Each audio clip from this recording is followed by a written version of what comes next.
1 2 1 2 1 2 1 2 1 2 1 2.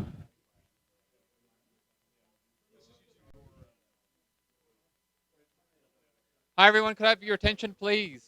We're about to get started.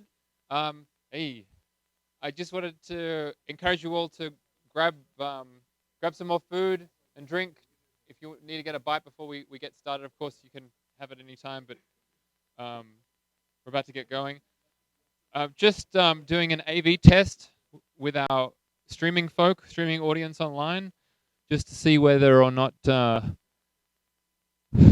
the audio and video is getting through. And I just want to ask, who is on the Wi-Fi here and actually using it? Because, all right, are you guys doing anything heavy?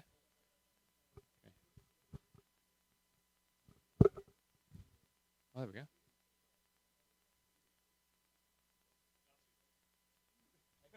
Did it work? Oh, I thought you meant Yahtzee's and it crashed. Okay, so I'm still speaking here.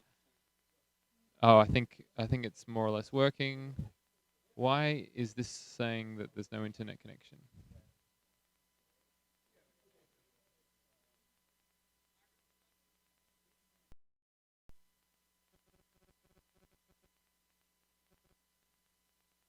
Okay, I've restarted the streamer. I am, yeah, I know there's, all right, so I'm going to switch to the webcam just briefly here. So I've just switched to the webcam and you can see the,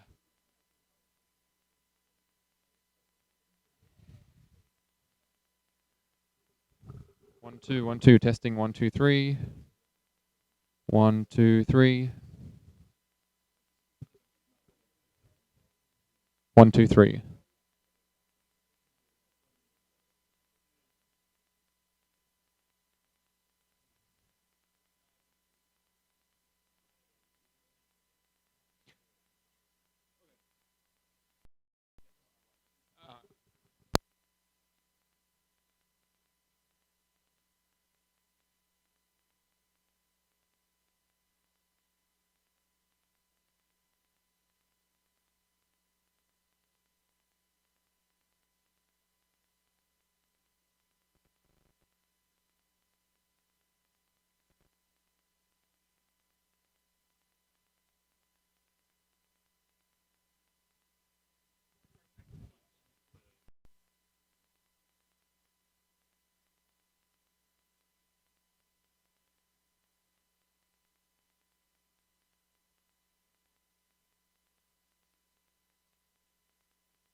All right, ladies and gentlemen, we shall begin tonight's proceedings. I'm going to hand over to Neil here to do the introduction. Before Neil gets up, I'm just going to do something quickly on the streaming end of things. There we go. I'm going to hand the microphone to you now, and hopefully on... All right, that seems to be working. Don't want to listen to that. Thank you all very much for coming, and over to you, Neil.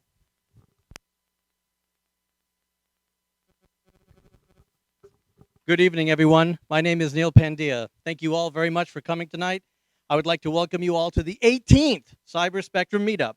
Tonight's event is a special edition of Cyberspectrum, held during the week of Black Hat and DEF CON here at SynShop in Las Vegas. The event series serves as a forum for the exchange of knowledge and ideas related to software-defined radio, and generally aims to get people interested and excited about the applications that can be realized with SDR technology. Engineers, students, hobbyists, enthusiasts, and people of all experience levels are welcome, no matter what your software or hardware background. At each meetup, people from the community will have the opportunity to present their work, projects, and ideas to the group. The event here is being sponsored tonight by Bastille Networks and hosted by SynShop. Our first speaker will be Nate Temple, who will give a talk titled Slack Radio, Turning Your Slack Channel into an FM Radio Station. Slack is a popular real-time messaging system designed for team use.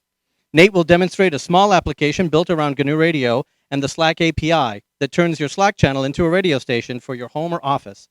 Nate is a software engineer, an SDR enthusiast, maker, amateur radio operator. He previously presented his Etcha SDR embedded SDR device at Cyberspectrum number 11 back in San Francisco. I think it was September of last year. Our second speaker will be Josh Bloom, who will present Pothosware.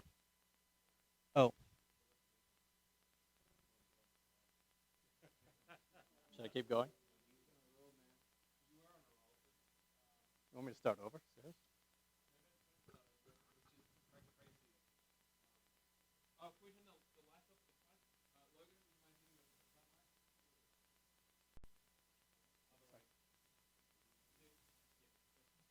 Opposite, yeah, other way.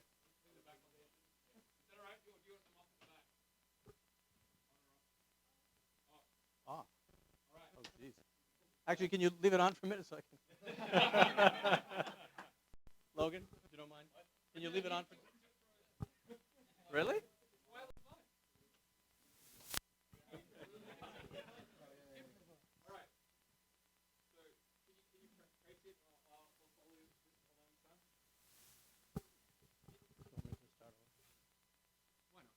Why not? Okay. Okay. I'll just start. Let's go to the slide about. Okay. I'll start with Nate. Our first speaker will be Nate Temple, who will give a talk titled "Slack Radio: Turning Your Slack Channel into an FM Radio Station." Slack is a popular real-time messaging system designed for team use. Nate will demonstrate a small application built with GNU Radio and the Slack API that turns your Slack channel into a radio station for your home or office. Nate is a software engineer, SDR enthusiast, maker, and amateur radio operator. He previously presented his Etch and SDR embedded SDR device at Cyberspectrum 11 back in September. Our second speaker will be Josh Bloom, who will present Pothosware, which is an open source software stack for the SDR community. Pothosware includes the Pothos framework for creating interconnected topologies of processing blocks, the Pothos GUI for graphically designing, controlling, and visualizing topologies, and the SOAPy SDR abstraction layer. The talk will present an overview of the software, discuss inner workings of the framework, and provide a demonstration with the Pothos GUI. Josh has been crafting open source tools for the SDR community for GRC back in 2006. He has been heavily involved in USRP FPGA and driver development and now operates as an independent contractor. Our third speaker will be Brian Padalino, who will give a talk titled FPGA-based ADSB SDR receiver. He will discuss the design and implementation of an ADSB receiver in the FPGA of the Blade RF board. Brian has 11 years of experience working on signal processing in FPGAs and has implemented several modems optimized for real-time performance. He is also the co-founder of Nulan and helped create the Blade RF. Our fourth speaker will be Mark Nulan from Bastille Networks, who will make an announcement. Our fifth speaker will give a short impromptu, our fifth speaker will be Sek, who will give a short impromptu speech about Iridium decoding. We have set up a channel on IRC Freenode called #Cyberspectrum as a way for people remotely watching the live stream to contact the local group here with any comments, questions, as well as to alert us to any audio-visual problems, which are very unlikely. Future meetup locations will return to the Bay Area and will continue to alternate every month between Noisebridge in San Francisco and the Edis Research Office in Santa Clara. However, next month is the GNU Radio Conference. How about that? So next month, we're going to do another remote Cyberspectrum in Boulder, Colorado, during the GNU Radio Conference on Wednesday, September 14. We are still looking for a venue to host, so if anyone out there can help, please, please contact us. It would be very much appreciated. Yeah, venue, space. If anyone has some space we can use, that would be. Oh.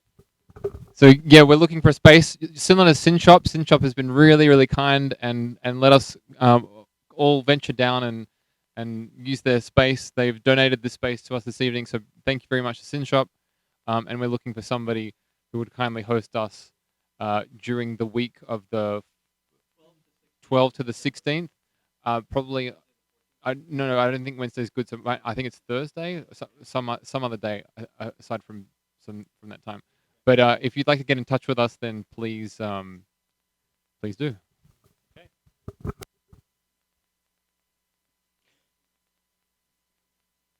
Yeah. Future details will be posted on the Meetup page about 2 weeks prior to the event. We'll clarify the date and the location on the web page, as well as include a list of speakers and presentation topics. As always, if you'd like to present something, or if you have ideas about future topics, then please let us know. We would like to thank all of our speakers tonight for their efforts and enthusiasm, and we would especially like to thank both Bastille Networks for providing complimentary pizza and soda, as well as Sin Shop. Can we please give a special round of applause to Sin Shop, because it was really nice of them to lend us this space and support the event. We really can't thank them enough, and we really could not have done this tonight without their support. We would ask you to help to support them by leaving a small donation in the bucket by the entrance. And they've got T-shirts. And they have T-shirts as well. Where do they go to get a T-shirt? Okay, we'll figure it out. If you're interested in a T-shirt, come talk to us. I've got to eat it. Swallow them. Okay. Really? Okay. I'll try to keep it really close. So without further delay, let's get started with our first speaker, Nate. Thank you again for coming. Thanks, Neil. So I'm going to. Did you mention Cyberspectrum Melbourne? No, I didn't. Oh yeah. So Cyberspectrum Melbourne had their 5th meetup, and I think they posted the videos online. So check it out. And if you're anywhere in the world and you're keen to start your own Cyberspectrum chapter, then please get in contact with either of us, and we can set you up. We've already got interest from various places around the world, and would be really thrilled if we could spread the SDR love globally. So help Cyberspectrum go global. And with that, Nate, do you want to switch your wireless microphone on? If you press the button on the top, the red light comes on. Okay, give us an audio test. Test 1 2. Test 1 2 3 4 5. Okay, I think that should be working. Go again. Test 1 2 3 4 5. All right. So HDMI. yeah, I'm just going to give you my HDMI cable. And you got the screen share already going. You already screen sharing, right? Yep.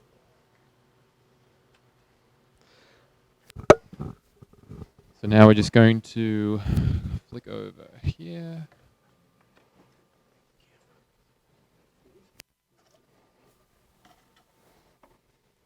Okay.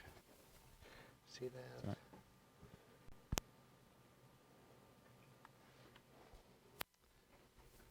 Are you sharing the screen? Yeah, it should be. Because I'm seeing something which is not. What are you seeing?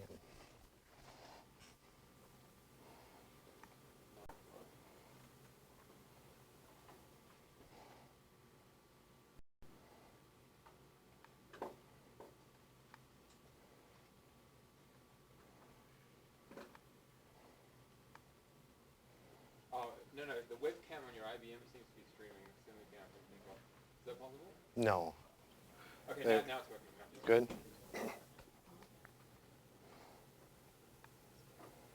Okay. Yep.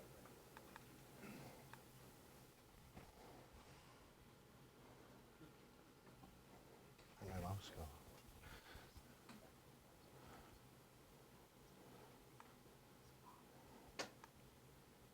Okay. You good? Good to go. Just make sure you speak loudly. Yep. Yeah, I know. When you're ready. Okay. Great. Thank you for having me. Let me mute that. I'm going to talk about a little program that I made called Slack Radio. That's my Twitter handle and my GitHub account. All the code will be posted on there. It's a real simple program. So for those who are unaware of what Slack is, it's a real-time messaging program kind of built for teams and companies. Think IRC without having to install any sort of third-party application. All runs in your browser. So I have a really simple program, and I'll get to the inspiration on the next one, but it uses an open source tool called YouTube DL. And when it matches YouTube video, it pulls it down and converts it into a WAV file, sends that off to a GNU radio application, which then plays over a USERP. This kind of came up because in our support channel, we'd always share music about, all, throughout the workday. So we created our own radio channel, and then Mr. Neil Pandia, he said, let's hook up a B200 and have a low-powered FM station. I said, all right, I can do that in like 50 lines of Python. Let's make this happen. So working with the Slack API, it is extremely easy. This is like a really dumbed-down version of it. But you go get an API key, you grab their client library. While true, you get a real-time message. You do some work on that message or whatever you want to do, and you sleep for a second. Basically, just pulling on it. So to go a little bit into it, there's your basic FM. You have your mono audio left and right, stereo audio left and minus right, your 19 kilohertz stereo pilot tone, and then the other neat little thing I'm going to talk about is the RDS, which is a radio data service. Just two little quick bits about that. You have a 1187.5 bits per second, and it runs on a 57 kilohertz subcarrier. Doing this with GNU Radio is really easy. There's already yeah. So this is all based on RDS TX. It's in the GR RDS out of tree module. This is basically that exact flow graph with some modifications of instead of actually running with like WX or Qt GUI interfaces, it's all uses a parameter block. So that basically allows you to create like a command line program that you can call at any time. So you start over here, you have a WAV file. So that's 48 kilohertz WAV file that you download from YouTube DL. You have an input gain, and then a resampler to just bring it up. And then you have your mono. To be able to do stereo, you add together and you subtract it. Since they're both still at baseband, you do a low pass filter. Then you have to mix the second stereo channel up, and then that gets all added together. Then you have your 19 kilohertz pilot tone and a pilot gain that gets input. And then going over to the RDS, you have your socket PDU, which allows you to input messages, GNU Radio messages. Pretty easy to work with. Think like a telnet interface. This is the main custom block that's with GR RDS. Basically, it takes messages, which are all predefined, and you can update them through the socket PDU, and outputs bytes. This whole block is basically the BPSK encoding in order to do the RDS. Then you run it through a repeat block to bring it up to your sample rate, and then throw a low pass filter on it. You shift it up, and then you have a gain level, and you add all that together, and you have a frequency modulation. That all goes through a rational resample. You got to resample it again to upsample it to be able to work with the USRP. Pretty straightforward. This is all how the TX graph is on GR RDS. The two little main tricks, other than the parameter blocks, are within the GNU Radio options. You want to switch to no GUI, and then run to completion, so it runs completely through the WAV file. All right. Quick little recap of the software. This is where you can get all the software. I don't have the source up there, but I'll be adding it up there tonight. Full demo. All right, and a demo. So I'm SSH'd into this laptop, which is to a B205 Mini. And then for legal reasons, I have it in a loopback configuration to just an RTL SDR. Come on, we all know Synchop is a Faraday cage. Yeah. So well, I'm just. Yeah. So it's first I need to. All right, Nate. Seriously. You're gonna make me do this. I'm getting my B200 and I'm shooting the FN. And if I don't meet your, All right.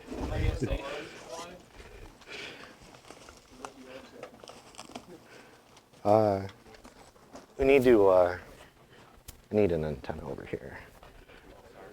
This one right here will do.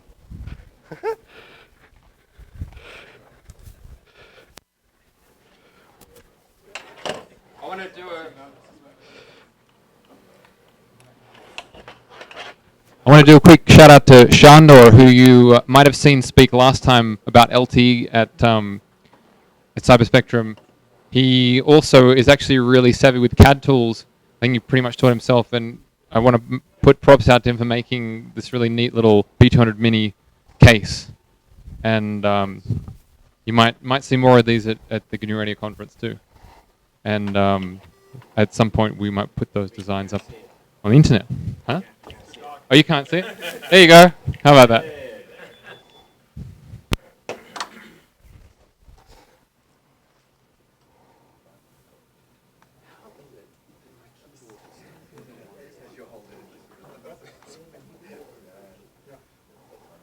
All right, now.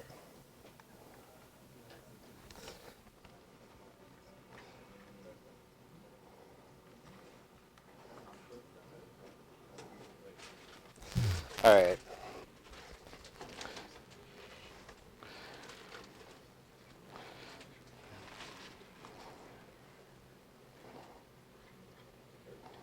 Anybody else firing up an FM receiver? Yeah, go to 88.5 if you have your SVR gear. That's NPR.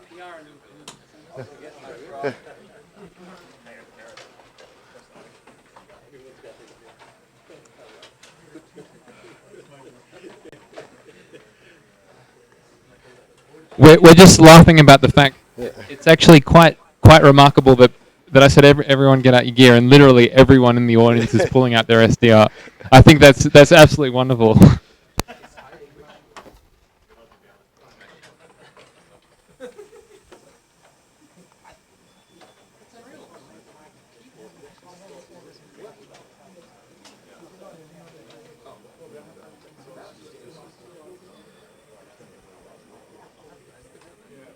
Can you mute your mic? Can you mute the mic on our Hangout call? Can you mute the mic on our Hangout call?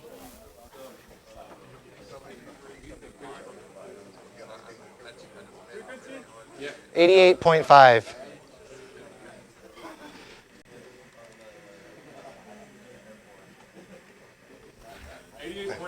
Yep.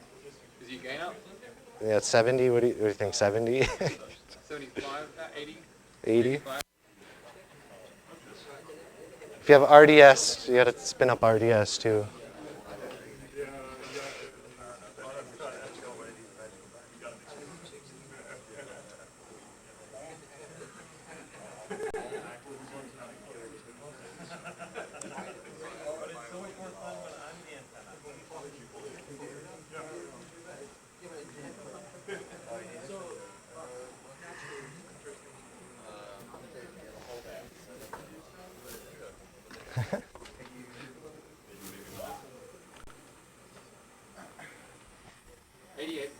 Yep.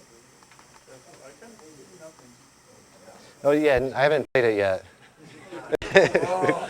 Go on. You ready? All right, so. All right, so here you can see it. It's downloading it. The API's caught it. Oh. There we go. Is that working? All right. Can you? Yes. Yeah. Can you make the font in that bigger? Oh. No, there's nothing to show on that one anymore.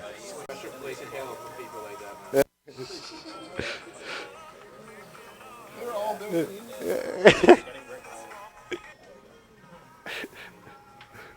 right. What does the audio say? DEF CON and Cyberspectrum.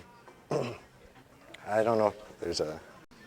So for those on the live stream, I'm sharing my screen, which is the receiver of Nate's Rickrolling.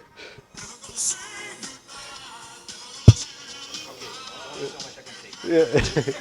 Cue up another song. Yeah. All right. What do you got? What?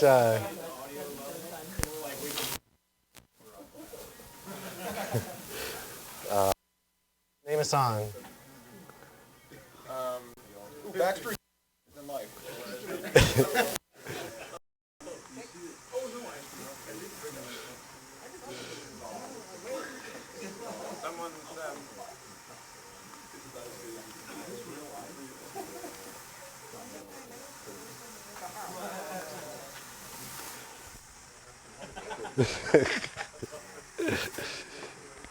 Can you make it big?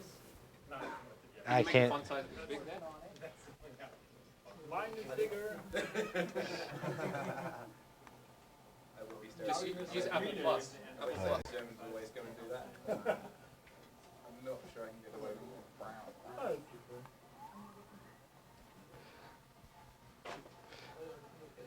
Oh, wow. What happens if the song has an intro?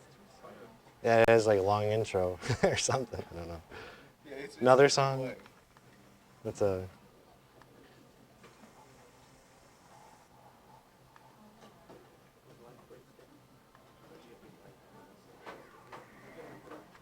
I think this is a long intro to this. Yeah. Yeah, you should have got the Name another song. Explosion. Explosion. Mossy. M-O-S-S-Y explosion. Explosion.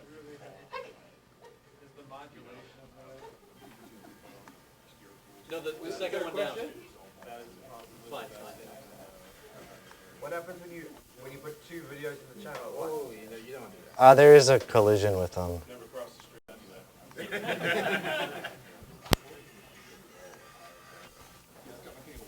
Can you show us what's happening behind the scenes Yeah. there? Yeah.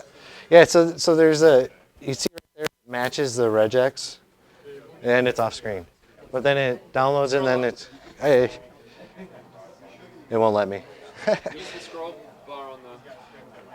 Are you in screen or Yeah, it's in a screen. just you do Control It's- A, Control A. square bracket. Control A, Maybe it's Apple. and then square bracket, and then you can. Mac, it's free. Control A and then. Can you do Apple? Try Command A. That's all. It's like this is running on screen, right? Yep. All right, there you go. Then when you Yeah. Sure. Yeah. So.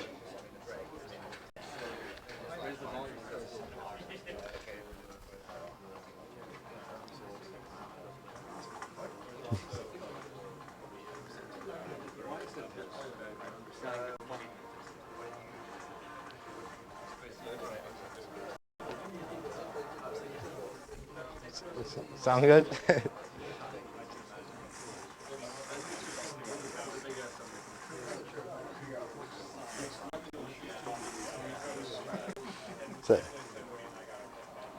Is it your mic? There you go.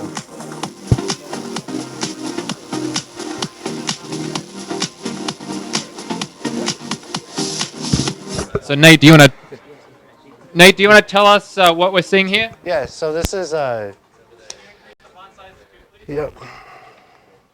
Just use Apple Plus, Apple Plus, Apple Plus.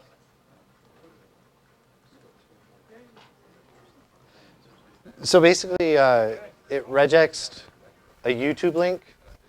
So then you get a list from the API.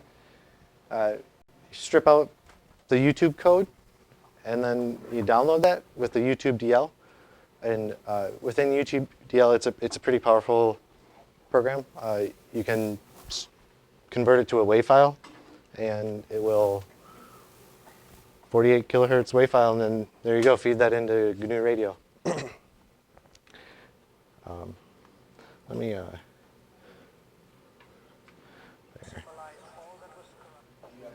Cool.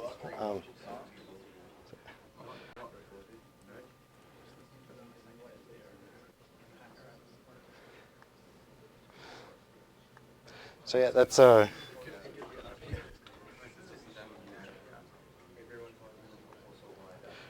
that's I think good for the demo. And then my last special thank you to Cyberspectrum and to SynShop for having awesome talks. Cool.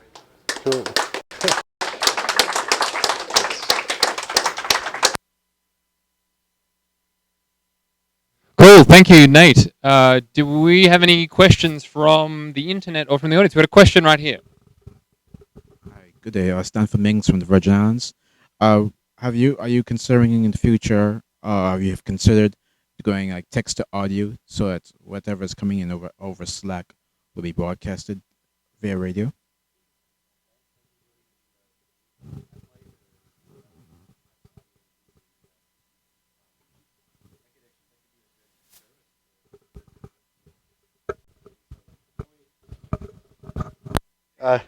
No, it's fine. That'd be really easy to do with F-Lite or any other text to audio program. Yes. F-Lite Festival Light? Is that what it's like? Or is that some similar festival or something different? I think it's different. I'm not familiar with Festival Light, but I just know it as F-Lite. Any internet? Any other questions Yeah. from the audience? No? No. How? Oh. Yeah. When you have your script, you have to restart it every time. Like you just leave it running as like a Yeah, it could. service running. Yeah, you could leave it running. I just stopped it so that it would kill those, kill that running process. Oh, okay. The next, I'll probably be expanding it to. You have like kill command from in the chat, so where you could just instantly stop it, and then also need to add something like probably use like SQLite database to queue up and have a library, so then it will just continuously play all the time. Okay. Cool.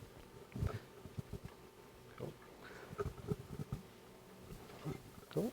So, great. Let's see. Any questions from the internet? An audio compressor would be nice. Oh well. My bit for the win. That's a good one. No audio apparently. Well, there should be audio. Oh right, okay. All right. So, and I'd also like to thank Nate for actually facilitating the introduction with SynShop too. So, can we have another round of applause for Nate then?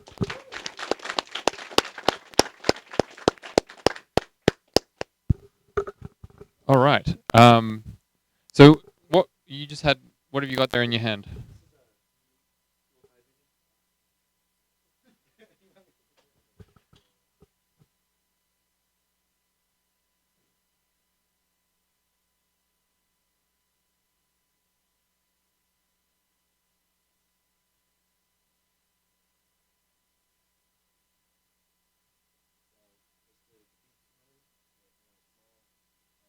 No audio.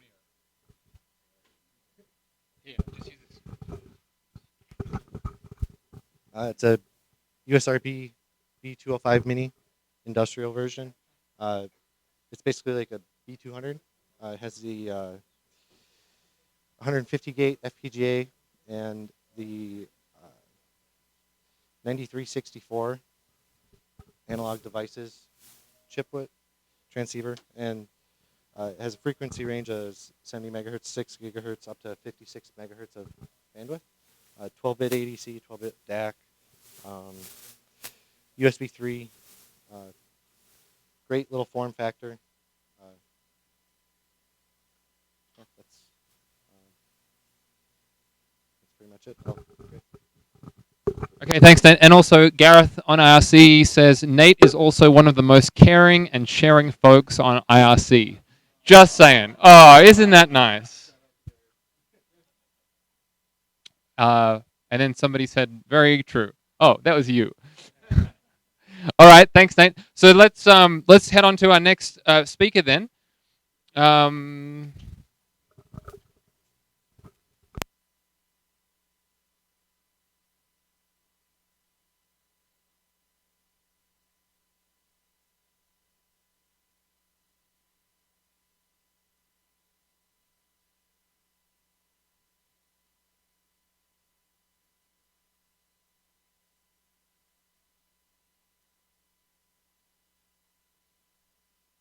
So let's start with Josh then. Josh is going to hook up his laptop to the projector and get the Hangouts running, and then he's going to do show us his slide deck, and then some demos later on. So, are you ready with the projector? You hooked up?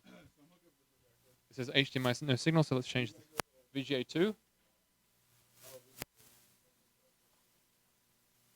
Yep, there we go. Can you call me in the Hangout? And then, but you can go, can you get mic'd up? Get mic'd up. Mic'd up. Mic'd up.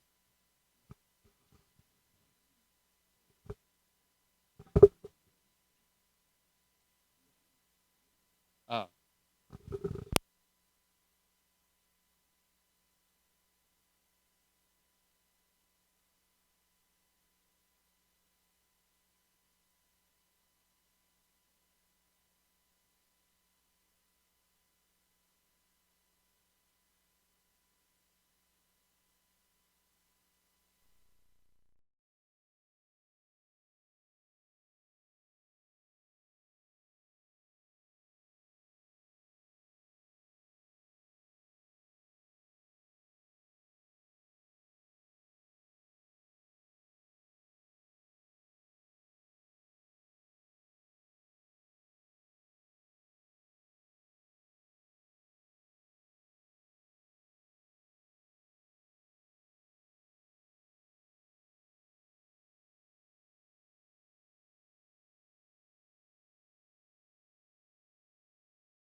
Here?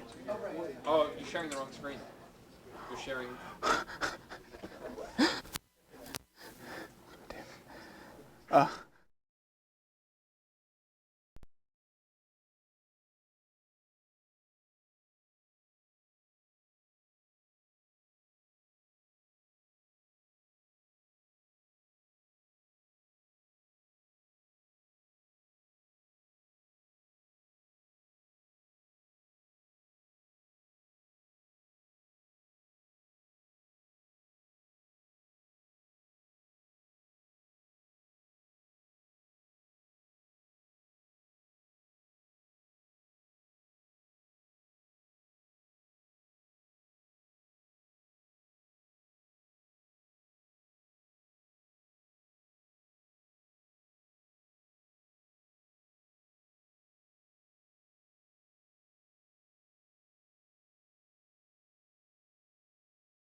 All right, let's go on.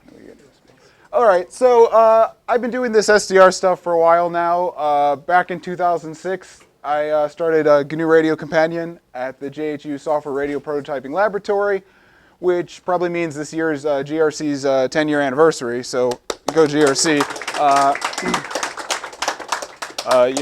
So since then I've been doing various GNU Radio things. I was heavily involved in USERP development, FPGA, driver stack.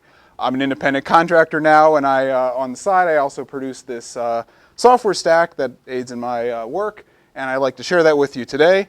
So chances are, if you haven't heard of me, you probably use some software I've created in the past.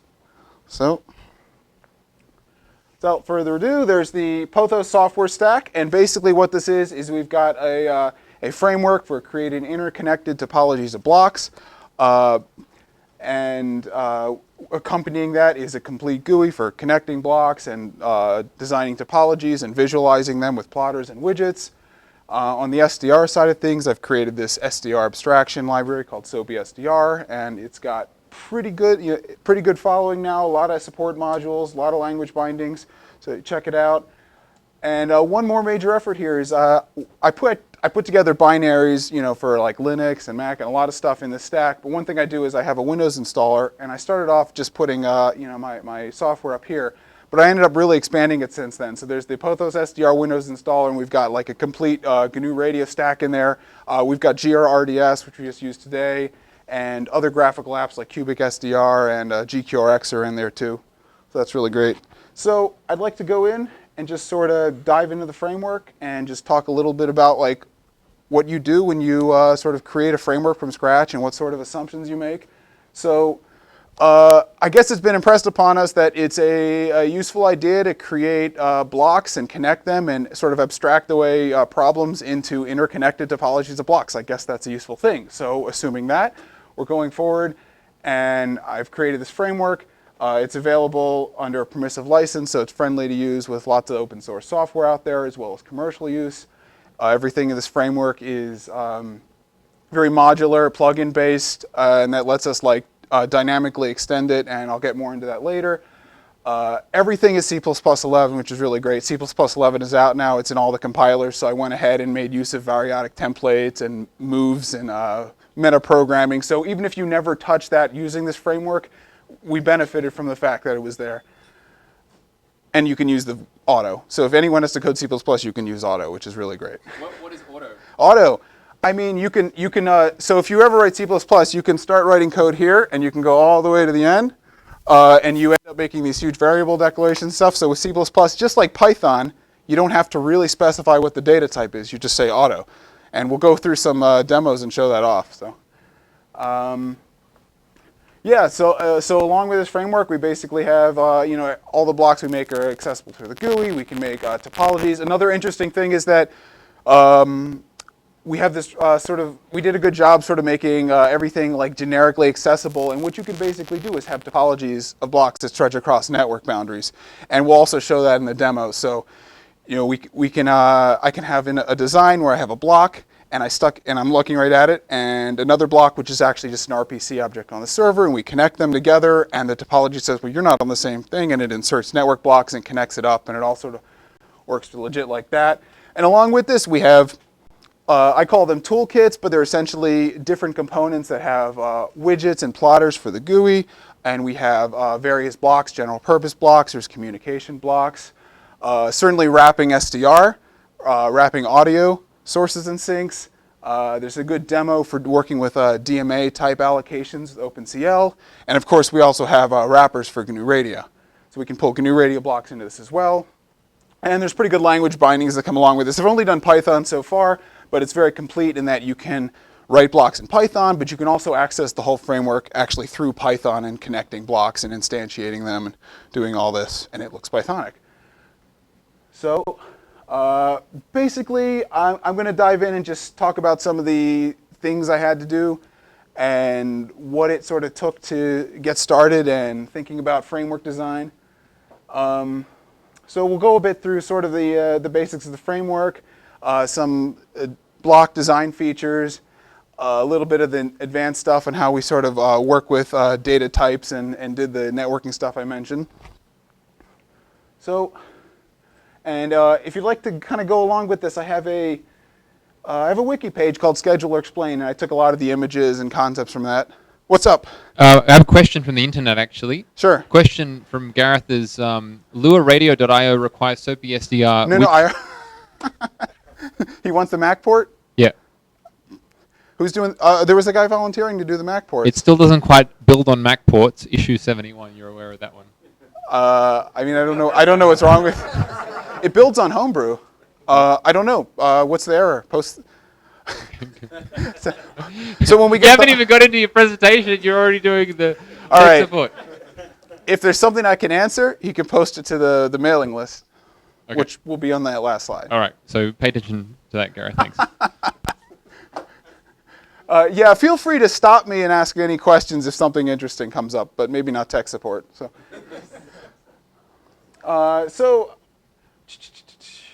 actor model. I guess the very first thing we assume is what are we going to use? What's our model of the universe we're going to work off? And there's basically this thing called the actor model. And what it is these actors are this sea of sequential programming within this island of sequential programming within like a sea of concurrency. And basically what that says is, well, an actor is a thing with like a class or an object with a lot of functions on it, and he's got calls, he's got state, and we're gonna find a way to work him into this. So basically, you're gonna write a block, and he's an actor, and you can, when you write your block, you assume that you have this sort of thread safety, and everything's just based on this concept. So so a block's got many functions on it, and they'll be protected concurrently. So basically what you're going to have on a block is you're going to have a work function that does like the core magic or whatever you implement in it. So probably some setters to configure it, custom things where the scheduler calls in, and so that's all going to be sequential and protected. And then we make here's our other one more assumption in the universe is just that when should the scheduler call into your block to do useful work? And we had to sort of pick a model of the universe to say, what sort of arrangement or contract does your block have with the scheduler? And basically all we say is that whenever some sort of event happens to your block, like data arrives at its inputs, or some resource that it previously produced came back because it was completely used up on a downstream block, we're just going to call you whether or not you have sufficient data. And that means when you as the block author, you're going to write this and basically your work function is going to say, do I have sufficient resources? If not, I'll return. If I do have sufficient resources, I'll do useful work, and then I'll return. And that's all that means. As opposed, the opposite of this would be to have some sort of complicated way for the block to tell the scheduler what sort of specific inputs he wants, and we'd lose like a lot of freedom there. So that's just that other assumption we make. And I'll talk a little bit about threading. So basically I talked about blocks and actors, but that's not actually what does the work. At the end of the day, there's actually threads calling into these blocks and telling them to do work when events happen. And so just a little bit about threading is, by default, we have one thread per block, but we actually have a lot of flexibility in the system. And as you know, there's just a lot out there with what you can do with threads and how you should distribute work from one thread or a pool of threads to blocks. And all I can say is there's no right answer, but at least we've provided a lot of flexibility in the system. So we have this thing called a thread pool, and basically you can configure a thread pool with any number of threads, give it to your blocks. It can have arbitrary affinities or threading priorities, and you can kind of play around with that.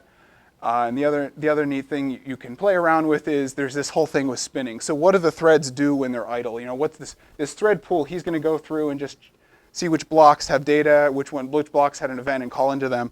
And basically, if he can't do anything, he can go to sleep and wait for a block to happen. But somebody said, we shouldn't go to sleep. We can save latency or something, and we can just spin and wait on some condition. So if you want to ever play around with that, you can do exactly that.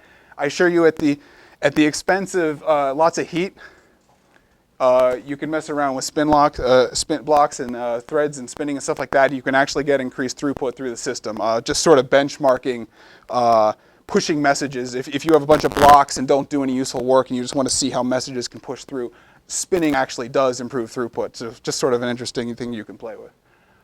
I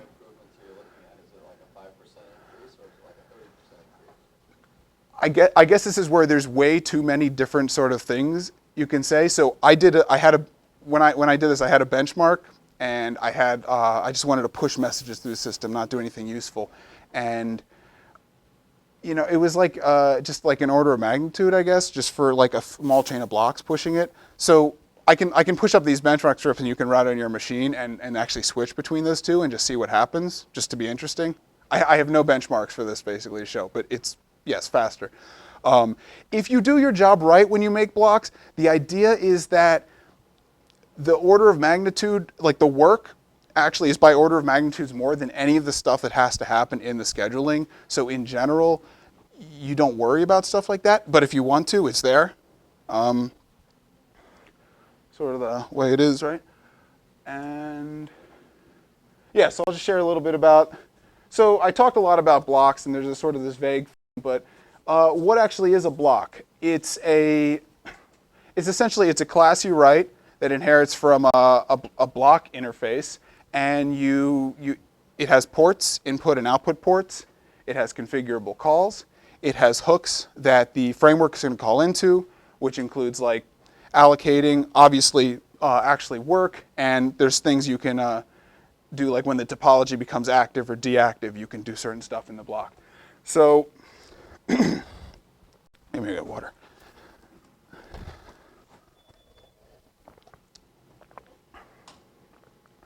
So blocks have input and output ports. Now what can we do with these ports? So basically, every input port is capable of receiving arbitrary messages of any type from any amount of upstream providers, and any output port is capable of producing data, which goes to all of its downstream subscribers. These are through connections.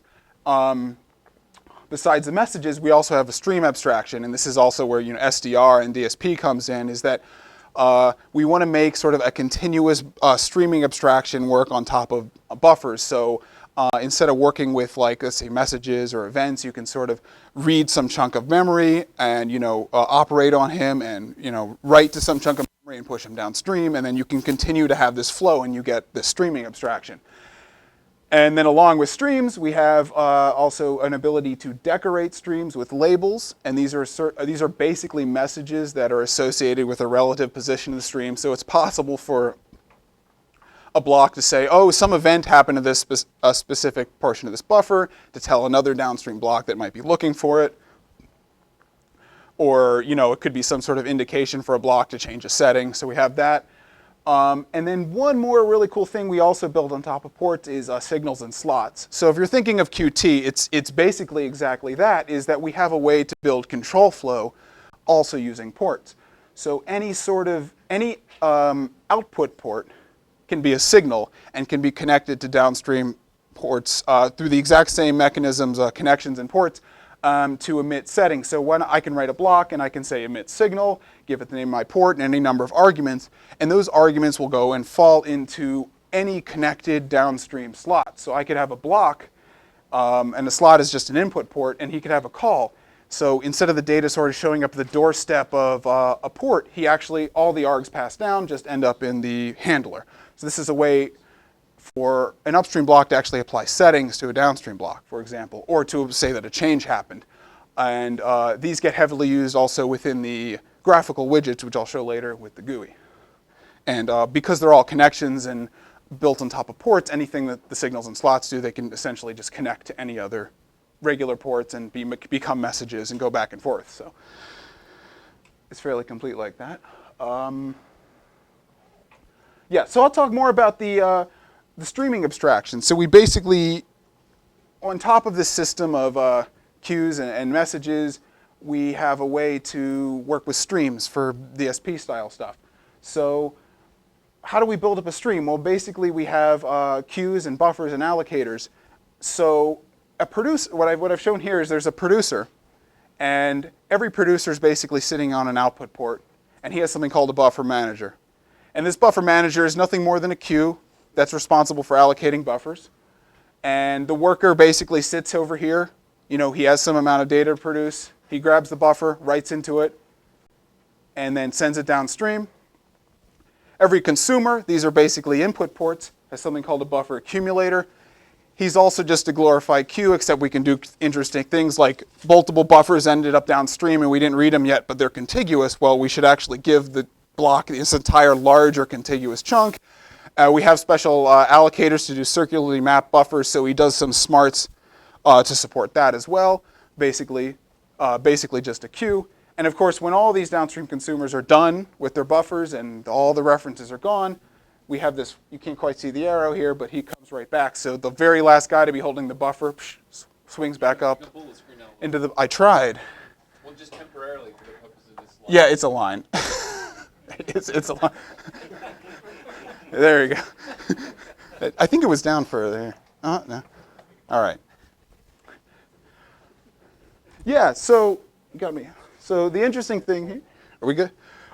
So basically, that's how that works. But what's interesting here is we can actually customize the buffer manager. So by default, the framework provides a slab allocator, a circular buffer allocator, which is a way to doubly map memory. So if you have a block that's continually reading in like a windowed sort of way or a look-ahead sort of way, and he's kind of sliding down this chain of memory, and he's always, we never want to give him like a small, the section will continue to decrease. So we have this circularly mapped buffer, which will never suffer a discontinuity. Once we just get to the end, there's some indexing tricks, and he's back reading contiguous memory.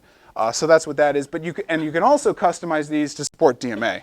And so I have a pretty good example of this with the OpenCL toolkit. But basically, this has all the hooks. So if you have some sort of DMA block or DMA device, and he has like an API to get like allocate buffers from him, he can be filled in and actually get and supply memory from that DMA device or submit memory to that DMA device. So output buffers can be customized for DMA in one direction, and we can do the same with input buffers as well. And we'll get more into that in the next slide. One interesting side effect of doing things this way with the queues is that you can have a very large topology with cyclical feedback and feedback in blocks, because there's no sort of dependency tree that's built here that would stop you from having any kind of feedback. So we can have a block output right to itself. So you can have a feedback block with an adder if you want to do it. It's also possible to have a multiple producer and single consumer. You might imagine a single producer with a stream going to, or two producers going to a single stream. Why would you do that? It's kind of confusing, but maybe one chain would never be running. And so you can allow for that sort of connection here. Two sources to one sink. Two sources, one sink, exactly. Is that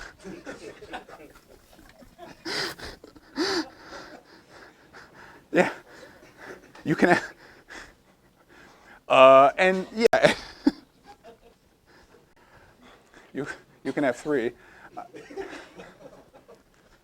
And then. Does anyone have any questions so far? What's the next? I take a little pause in a bit. I was just gonna. Yeah, and then I guess the other interesting thing here is, we have this whole abstraction for buffers that go into queues. So interesting thing blocks can do is they can actually grab the buffer and take it completely out of this domain and just send it out as a message. Or a block can have a buffer come in as a message or as part of a larger message, and he can send it back into a stream. So we have that abstraction. You're going to demonstrate all of this, right? Parts of it, yeah. I mean, good chunks of it. Yes. So I basically said, well, like a block like OpenCL, he can create a custom buffer manager for dealing with like the DMAs, and he replaces the buffer manager in the output port. But what happens, when an input guy wants to do it, because he doesn't have a buffer manager in the system. So basically, he goes ahead and replaces the upstream block's buffer manager. Well, that sounds a little funny. What happens if you have two upstream blocks? We tell them both to take that. What happens if one of those upstream blocks is also demanding and he's some DMA block and he doesn't like that? So what we've actually built into the system is a way to deal with this, in that blocks that want to do this custom buffer thing can basically specify that they have some sort of domain. It's just a made-up string to identify it. And so any port that's going to do this can say, I have this domain.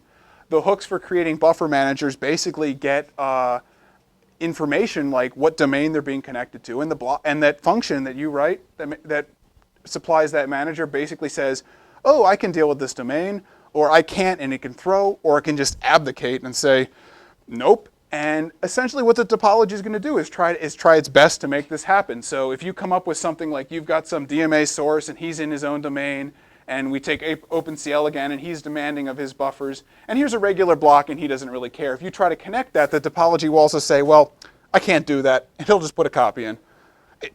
We can't make every situation work, so it's best that the topology still works. I really like the idea of an abdicating buffer. It abdicates. It just says, nope, it's fine by me. They all abdicate by default, basically, unless you do this. Yeah, any questions about any of that? It sounds like you can do some interesting things with connecting blocks, like having multiple sources on sync and things like that. Can you do a feedback network? Yeah, that's I think one of the, is that when I said you can have cyclical or feedback topologies? Okay. So I guess one simple example of that is you can have an adder right with a history of 1 feeding back or something like that. Now it's not actually, like, that particular example isn't the most processing efficient way to do that, because you're just giving like tiny little 1-by-1 elements are coming out of it. But yes, you can connect it. And so the math block that comes in the comms toolkit has a parameter to, I guess, pre-feed it with some initial data. So if you connect it in some kind of cycle or with more blocks in a cycle, you can have that satisfying sort of feedback topology work. And of course, outside of streams, we have like messages and stuff, and there's all kinds of other reasons to have like feedback, and so all that's fine. You can, of course, connect things in a way where they can't do anything. Like, I'm waiting on data, but I also have to produce data, and then nothing's going to happen. So you can always shoot yourself in the foot. It's not harmful, just nothing will happen. Yeah, that's cool. And then you can also do something cool. Like, I could have if I have 2 OpenCL back-to-back blocks, I could actually write one of these things to say, like, oh, you're connecting me to OpenCL. Well, I support that. And he'll give, like, he could change the allocator so he never DMAs back to host memory and keeps it in the GPU and play with stuff like that. I'm picking on OpenCL as an example, and I have, because I have it there and it's available to check out. It may not be the best thing in the world, though. But it's pretty neat to sort of demonstrate the concept. So I talked a little about blocks. I just kind of wanted to go over some like code snippets of what this sort of looks like to write a block in C++ and with the auto and everything like that, because it's C++11.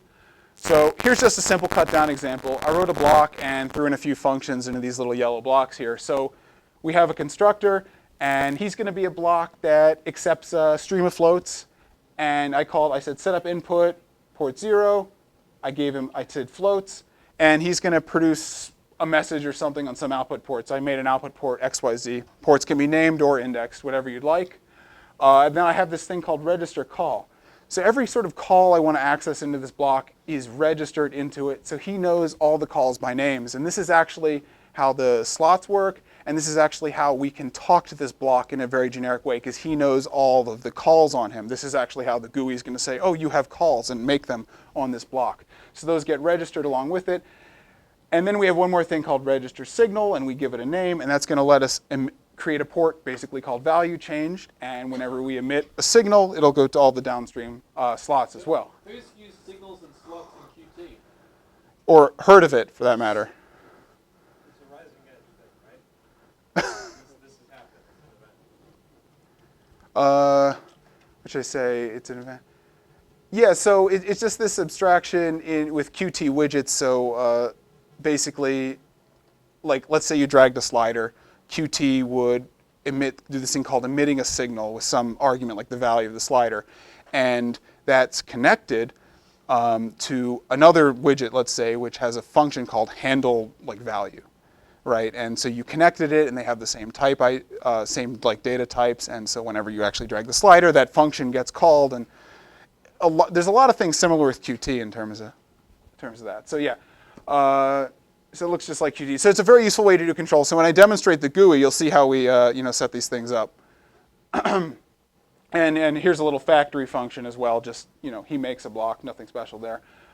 Here's an example of one of those hooks. So when the topology gets called, the function called activate gets work. This is C++. This is basically overloaded function. So activate special.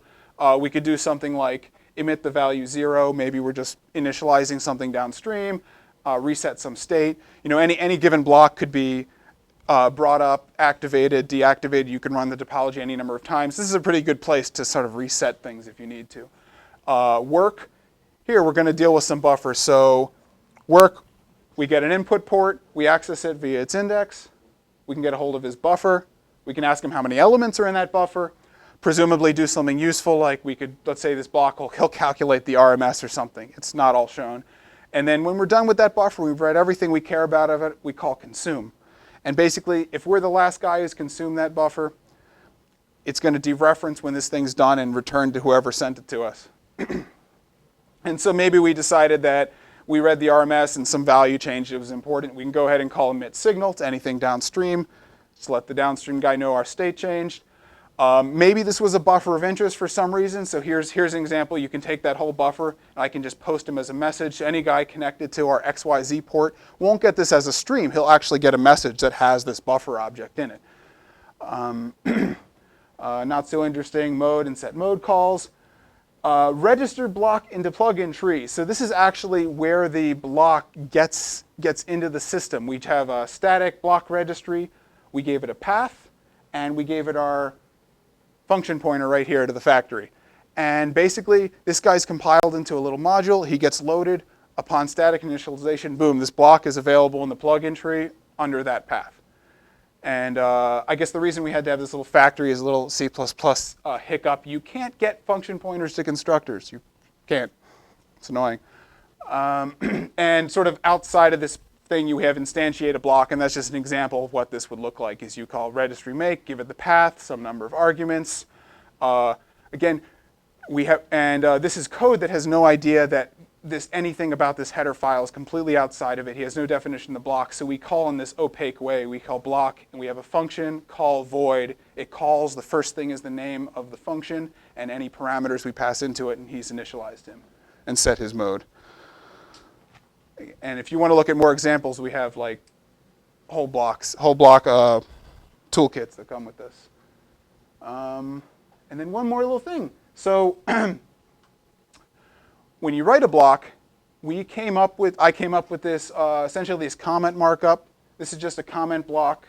Most of the blocks, they just sit right at the top of the class definition. And basically, it's just a comment block. It looks a little bit like Doxygen. I guess these are OR bars. And it just says certain documentation. It supports HTML. And we've got like special tags here to specify parameters, everything. And when we go ahead and do the GUI, this shows up in the GUI. So everything, this little comment block, I hope it's as compact as it can be, is going to basically allow our block to be used in the GUI. All the parameters are going to show up, give us drop-downs and tabs when we want. So when this block gets compiled, there's basically the compile tools go ahead and just look for this thing, convert him into JSON, build him along with the block module, and he'll just be there for the GUI. Now, not all, if you handwrite any blocks, you probably will do this if you want to use the GUI. Not all blocks do that. So for example, when we wrap GNU Radio, all those blocks are actually already available in XML. So we just scan them and convert them right into JSON and basically do something very similar. And they show up like that. So I probably showed some weird sort of type things earlier, like this call void. And so I wanted to talk a little bit about the data type system that's going on behind here and what I put together. Because we basically came up with a goal where blocks are going to cross network boundaries potentially. They're going to cross language boundaries. And I just sort of need a very sort of opaque way to deal with objects and write generic code that's going to work for any block and any number of functions with any sort of parameters. And this all sounds a little bit like an RPC system. And that's basically what I put together in here. So this is my own sort of runtime extendable RPC system. And so what we have is Pothos object. And you can sort of think of that just like boost any. It's just a container. You can stick any data type in it. And that's what under the hood, whenever we have to pass some data through the system, he basically sits in this little object container. And then we built this class called proxy. Ooh, you're tweeting.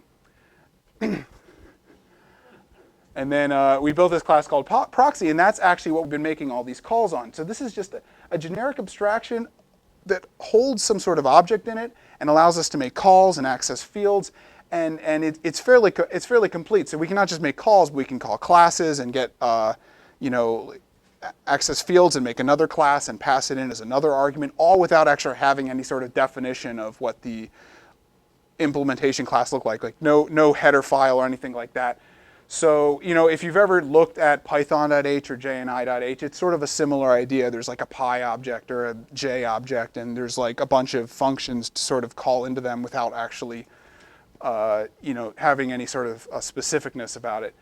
And so this is like the best we can do in C++. So you can make a call and pass in a return type as a template and throw in give the name of the call and any number of arguments. And it looks pretty good in C++, like that. That's like the best we can do, right? There's a Python wrapper as well. So what we've done is to give the Python bindings, basically we wrapped this guy in Python, and it looks completely transparent. So if you had a C++ class that had foo, we can make an object and call foo and pass in args, and no type stuff. It's just works. None of this call business. And so I've created an implementation of this that can basically it can call into any registered C++ class or block we've produced. So it can call into Python as well, and actually Java. So I never did the client side where you could have a Java binding, as I did that. But we can actually call in and create a JNI environment and make types in and all that. And one day I hope to complete that so we can actually have Java bindings and write Java blocks as well.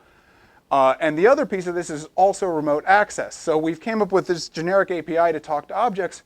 Well, so we actually wrote one that handles remote objects. So we can run a server, and we'll demo this later, and with the exact same sort of code, I can go connect to the server, grab an environment, and start just handing around objects. It's just RPC. But unlike other RPC libraries, I never had to generate any sort of wrappers. It's all dynamically extendable like that. And if you never personally have to touch this in code, which you might, it's basically all in the background making this work. And I thought this was cool enough, so I sort of just wanted to do a demo under the hood of just a custom data type and what it sort of looked like to mess around with it in C++ and Python. So I sort of imagine if you write a block or a family of blocks, you might come up with your own custom data type at some point. Just to, it could represent a packet with some flags and header fields and rates and a buffer and all this. So I wanted to have an example, and it's down there if you want to really look at the code. Oh no. Well.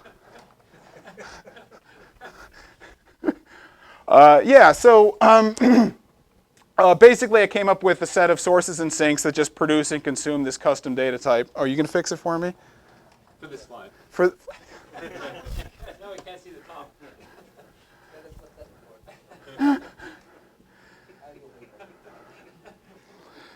Yeah, okay, so it's going to take longer if you make it funny. So I made up a custom type. It's called fluffy data. It's just a class. It's got a constructor and some calls on it, nothing special. Here we are, it's sort of a snippet of a C++ block. We make our fluffy data, we set up some wiggles, we post it as a message. It's nothing special. Now here we go in Python land. This Python wrapper, he's never seen this class in his life. He can be embedded in some kind of module, and he can immediately deal with it. We pop him right off that port, and look, we just made calls on it. Get fluff, wiggles. We never saw that class. It's completely normal looking. And then we can do the reverse actually in Python. So he's also never seen this class, but we can create it and pass it as an object. So we have a little environment set off-site. Basically, this is saying set up a proxy environment to talk to C++ land. We registered fluffy data under this name. And so what we have now is actually a little proxy in Python, and he's just a class. He looks just like any other Python class. So we constructed him, initialized him, and sent him down, and here we are back in C++ land using them all naturally.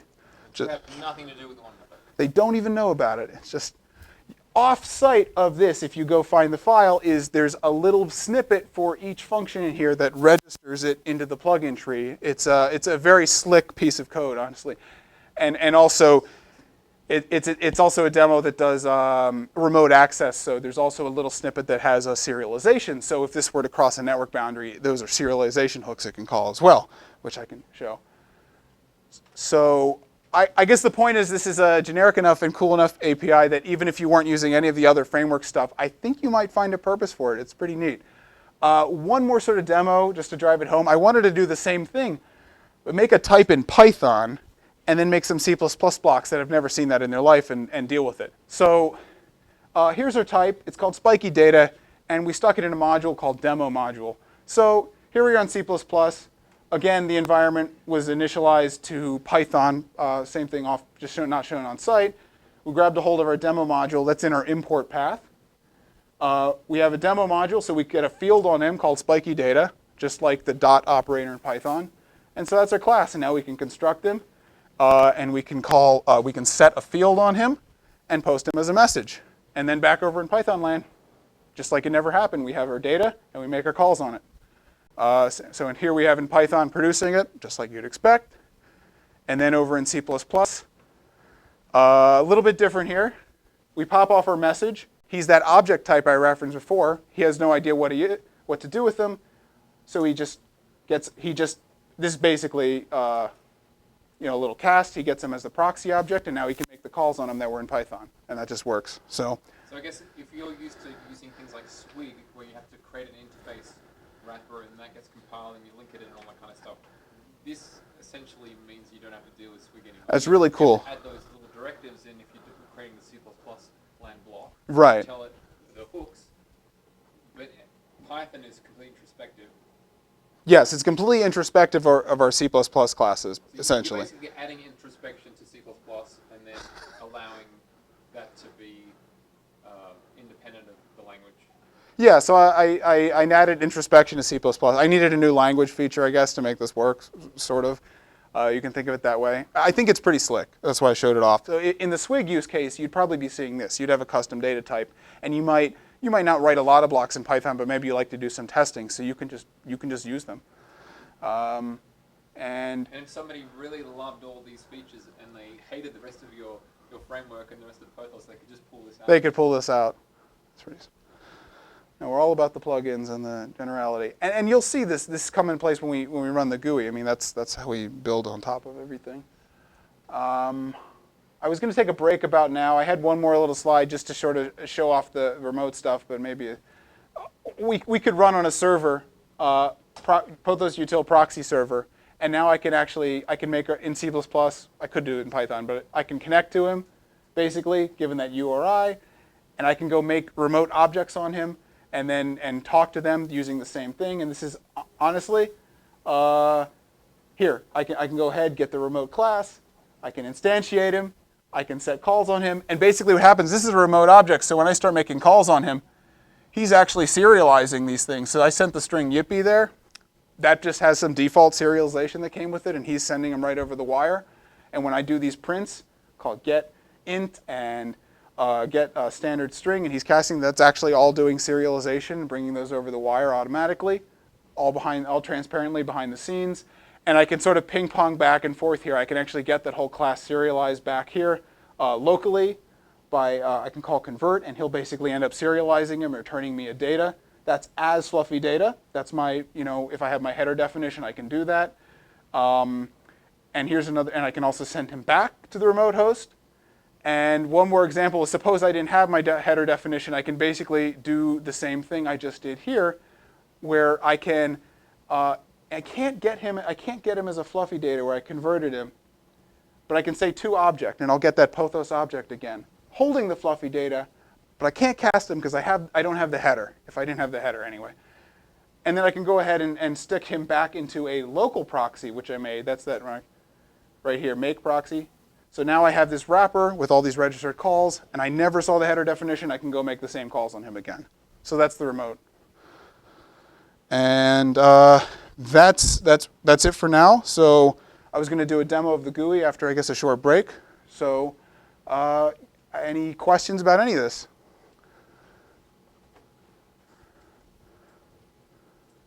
I think you've just blown everyone's mind. I rambled a lot. I hope that made sense. I think it's very cool, and I just wanted to show off some of the neat stuff under the hood. So I hope it was interesting. Some comments on IRC. Bistrom says, while I love C11 more than anyone, and the auto keyword specifically, maybe it would help to explicitly declare types in the examples. Big grinning face. Oh, I don't have enough width on the screen. No. You don't have to declare types. So yeah, we could do that. Any types? Would he like any types declared? What? Would he like any types declared? Any? I don't know. He's All not right. saying anything. And another question. why not GUI Radio? What are the major differentiators? Is it the DSP version of Node instead of JavaScript? Oh, well, Is it just that it runs on Windows? what specifically? What runs on Windows? The whole thing. Like, we're talking about differentiators. Well, GNU Radio runs on Windows. I packages as well. Well, I was hoping, like, after I sort of demonstrate like what I went through and some of the capabilities. Show us the GUI. All right, I'll show the GUI. Yeah. I hope our whole full screen here works.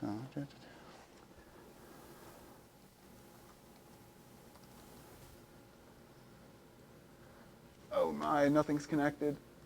Okay. Well, we don't have a lot of pixels to go around. All right, so I wanted to show off the GUI, which it mostly fits on the screen, which does all this stuff. So let's see. What can we do? Just something generic to show off a few of the features, I guess. So everyone likes to look at noise, right? So I want to just plot some noise on a periodogram or something like that, and just show you what's up. So this is about how it works. So we can let's put in a pacer, and I'll show some control and messing with the amplitude. So here's our connections. So we get this nice little highlight feature to connect the ports. I'll connect him, and just real quick. So if a widget is graphical, we'll get this little menu here, insert graph widgets, and we can pop stuff into here and sort of run him. So if I click run, we should get some noise plotted on the screen. And I guess I wanted to mess around with the amplitude and sort of show that off. So let's show signals and slots. And one thing to mention though is that everything's actually running inside. Everything's running inside this GUI. It's not yes. like you're generating code and executing that. No. It's actually all running inside this environment. That's correct. And it's running inside the IDE as well. So you're basically designing your topology and placing your GUI on the same. Yeah. So you've got sheets, so you can separate that. So one of the challenges of the GUI, of course, is that I want to run everything live on here. So yes, it is actually creating topology, managing these as objects. I want to show off signals and slots. So I'm going to have a slider, connect them here, and I get this panel. So all those signals and slots that showed up actually, so everything on the slider, we've got a signal called value change, and the noise source has a whole bunch of slots which are parameters on it. So I can set as offset, and I can insert widget, and so I should be able, he's defaulting 0, so I should be able to like increase the noise on him and have him go up and down. I mean, with the screen sharing, this is not so great.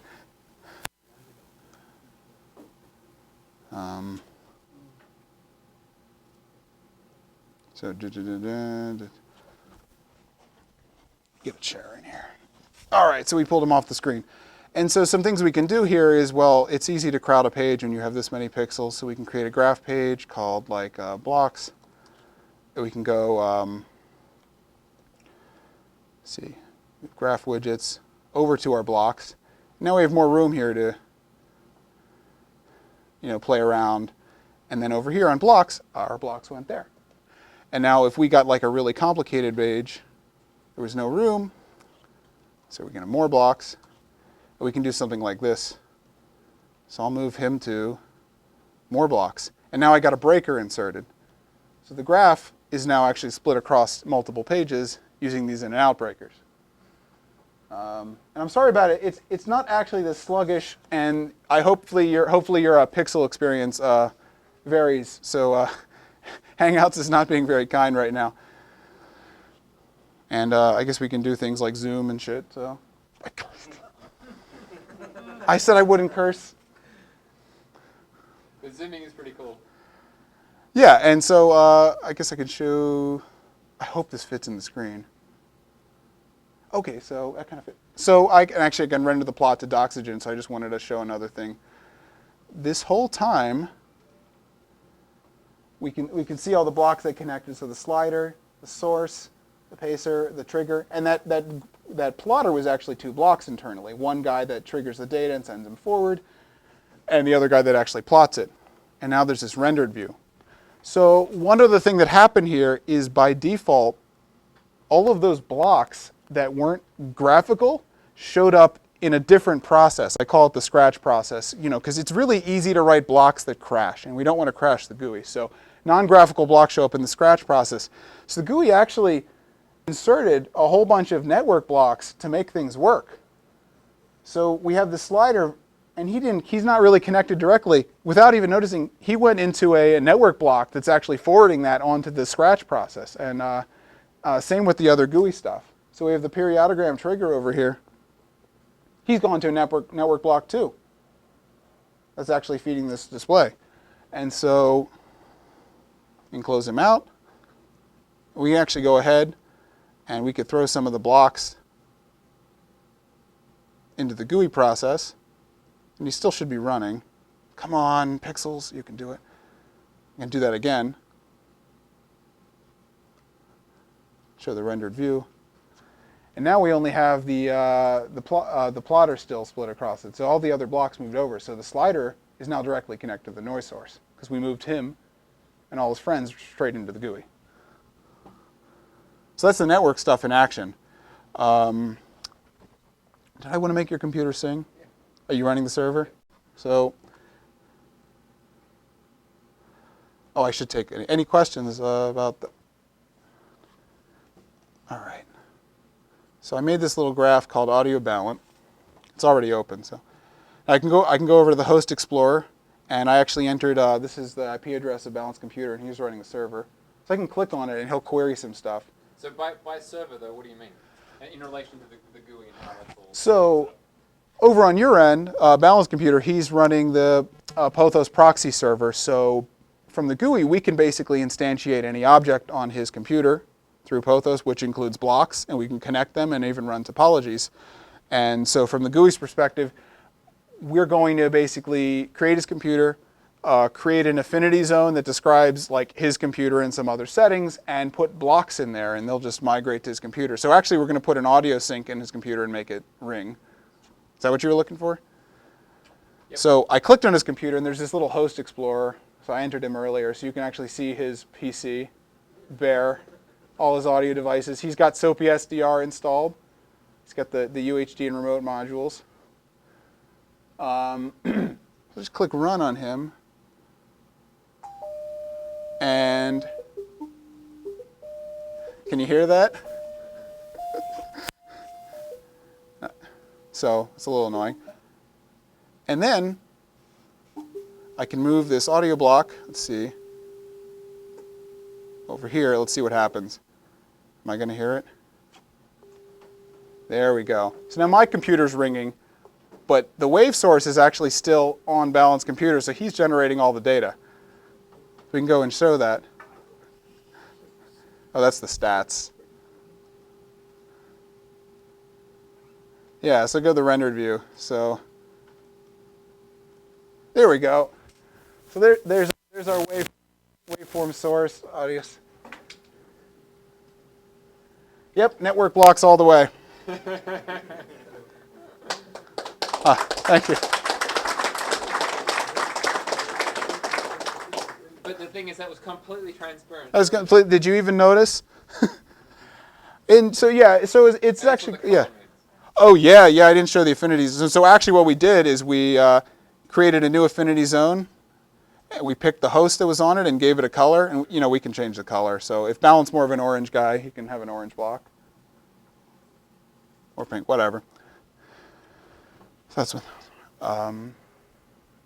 Yeah, so there's a lot there. So basically, this is the GUI. It has we have ways, methodologies to write blocks. We also have methodologies to write graphical blocks. So none of these graphics that you saw are actually part of the GUI. They're all their own blocks that simply have a function called widget that gets a Qt widget. And once you do that, they're just usable within the GUI. And all the sort of signals and slots stuff show up pretty transparently.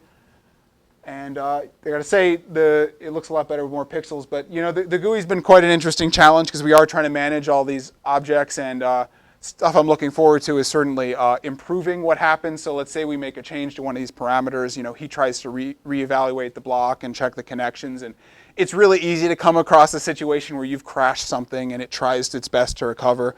So going forward, I'll be trying to make this a lot more robust and fast. What about you the know, block tree? the block tree. And here we have a nice searchable block tree with all the blocks in it. The block registry. Well, these are all the blocks that showed up in the block registry, so we can sort of... Where's that raw view? The whole shows the entire tree, you know? Ooh, the command line one? No. The remote. So we're host exploring. Plugin. Plugin registry. Yeah, I said everything's a plugin, so we're also inspecting everything installed on Balance Computer. And if I find, so we got widgets. Yep, this is where all the blocks actually are. So at the end of the day, they're all just functions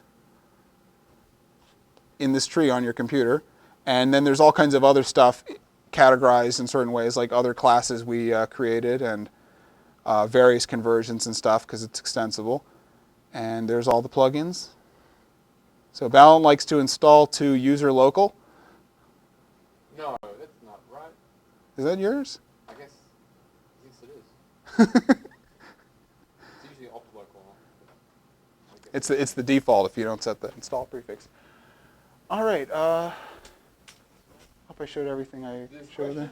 What about authentication? Authenticate, like security and stuff like that. So no, it's no joke. So there is an open bug on that, and so I built a lot of this on top of the POCO library and using some of the POCO network sockets and sinks, and they have like SSL support, and that's something I want to take into consideration because, you might use this to do something on, like, I don't know, the cloud, and you can just grab a bunch of computers and you want to use them and obviously be secure about it. So that is something I want to keep in mind. Right now, totally hackable if you want to know. I mean, it's just plain sockets, right? So if you know the protocol, you could probably snoop in on it, or he's got a little proxy server running, so you can go instantiate stuff all over his computer right now and crash it if you knew the right stuff. Maybe crash it. Question. Yeah.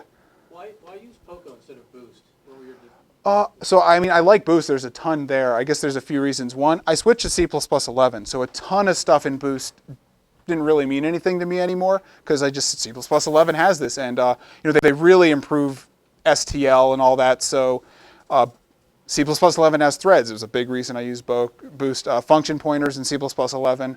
I mean, the other language features are also great too. I used POCO because it's actually smaller and easier to compile. And so it's on a lot of platforms. It's just like less hassle in my mind. And I'm basically using it for the logging. And yeah, it comes with a bunch of miscellaneous stuff. It's a little better than Boost in that I think it's just like a complete stack if you wanted to make anything on a server, like all the JSONs, all the server stuff, all XML converted, anything you would want that's sort of server related, it's there. SQLs. That's all right. So I have it actually embedded as a submodule. So if you didn't have a dependency, we can actually build it relatively easily. So I still love Boost though. Potentially slightly politically charged question. I hope nothing gets taken too wrong. Is there any reason this is not going to be called Union Radio 4? I mean, I think a lot of the stuff in here is like, pretty great. And if anyone from like GNU Radio kind of wants to, use it or talk to me about it, I think that'd be great. I just didn't do it within, like, I guess the bounds of GNU Radio itself. But I mean, I came from that background and I learned a lot working with that community. So, and that would be charged, I guess, if you said.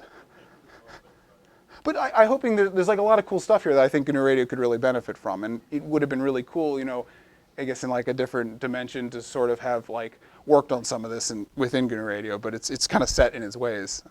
It's just the way it is. Any other questions? Okay, so I think we have a little SDR demo, right? Yeah. So unless we were going to take a break, we can. Are you ready to do it? Yeah. So Matt, and then Mark.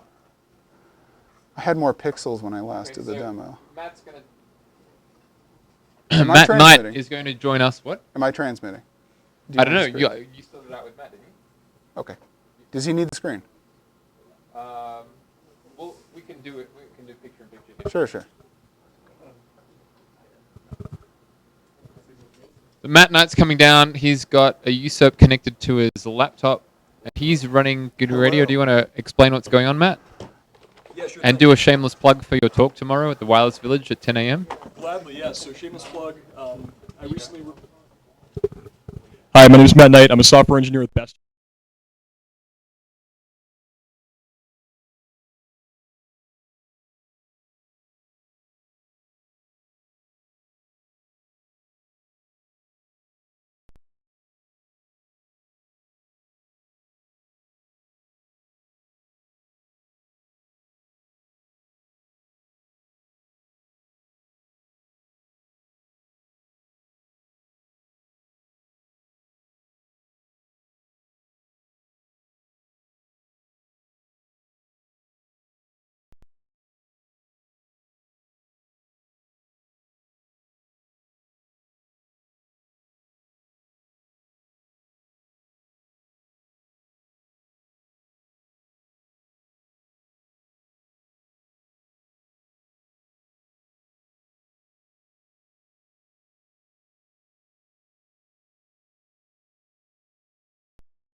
Hello.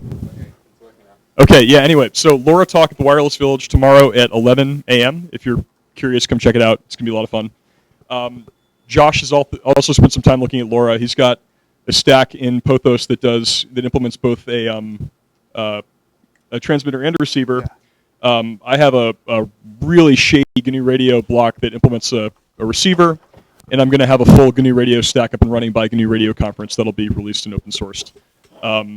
But we're going to do a little demo here. He's going to transmit some Lora from his Pothos stack in his Lime SDR. I'm going to receive it in GNU Radio on my usurp here, and we're going to just show some data moving around. Cool. Yeah, I think it's actually transmitting. Yeah, so over on this end, there's basically a little test generator that's generating counts once a second, and it's passing into an encoder and a modulator and the SDR sync. So we should be just transmitting, and I don't have to type anything. And just tuning. That's all right.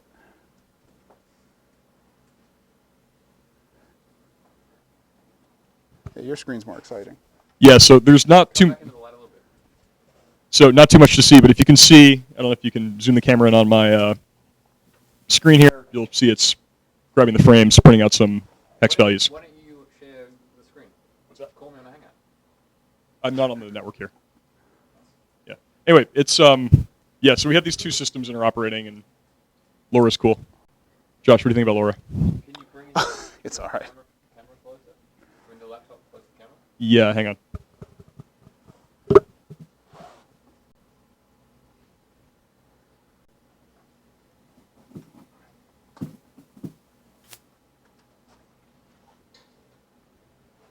So you can see on the phosphor sync we have the bandwidth of the chirp that's, we're picking up here. And then, okay. So we've got the bandwidth of the chirp that we're seeing on the FFT here, the phosphor sync, and then we have symbols that are being read out here in the decoder as well. So. Man, it's hard to get around the screen. There we go. So the chirps coming through in a very wide band, because it's chirp spread spectrum. So it's basically like a radar pulse, but Yeah, so basically think of the Lora CSS modulation as being like frequency modulated chirps. You have these wideband signals that are continuously increasing in frequency within a band, and when they reach the end of the band, they wrap down to the bottom and they continue increasing in frequency. So the frequency, like the first derivative of the frequency, is constant, but the instantaneous frequency will change depending on the data being modulated. So the frequency modulation of the chirp is what represents the symbol, the value of the symbol. That's right. So you end up taking like 100 milliseconds to send like 8 bits or something, but it's really good in the presence of noise. Yes. It's essentially the trade-off. Extremely. We take a long time to send a little bit of data. Yeah. I'm just trying to show that. Oh, there we go. Oh. Getting some text. There's just a bit of latency between the. Oh, last time I typed a longer message and it crashed your computer. So. Yeah, go for it.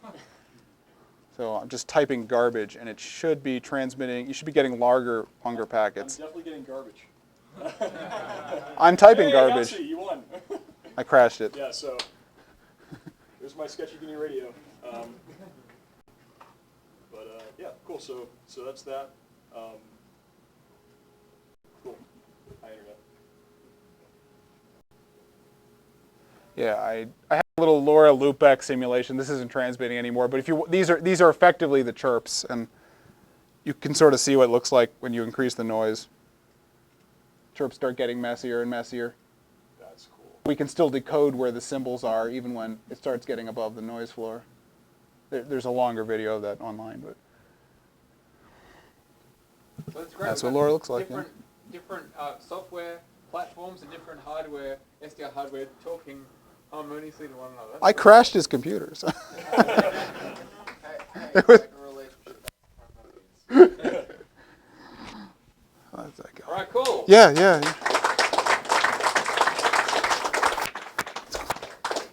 That's all pretty cutting edge stuff, I must say. Very impressive. So any other questions? Oh yeah, I've got one question. Yeah, question. Compared to the hardware LoRa implementation, so the bog standard modems, Yeah. how good is the soft implementation of the receiver? So the modem part's actually pretty good. What we don't have complete yet is the encoder and decoder and the scrambling order. Effectively, the hamming order is wrong and the scrambling order is wrong, and we have to work that out. And then also what's in the header. Matt worked that out. He worked that out. So if we're gonna put our heads together.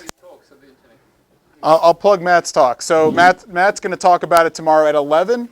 Yes, thank you. At 11, yeah, I remembered what his talk is. So he worked out the details of the LoRa encoding, and hopefully we can go ahead and implement that, because it's basically just like bits are in the wrong place, and we need to know a little bit more about the header, and then we're settled, because the modulation part's pretty solid.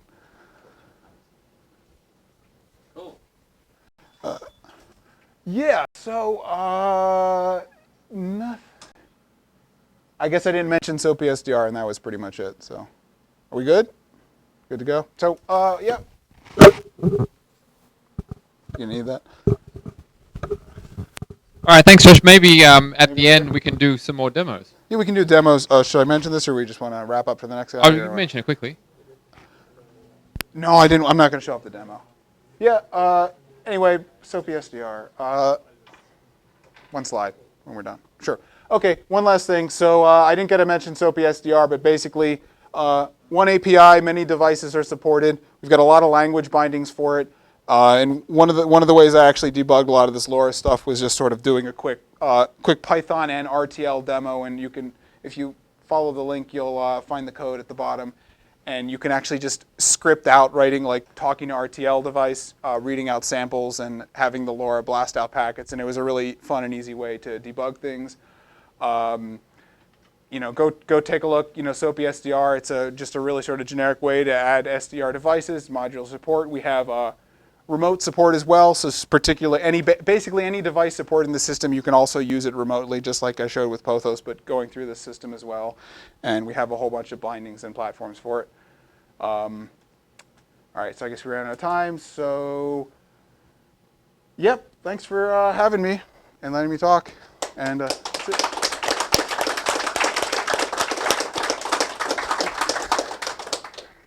Thanks very much, Josh. Very, very cool stuff.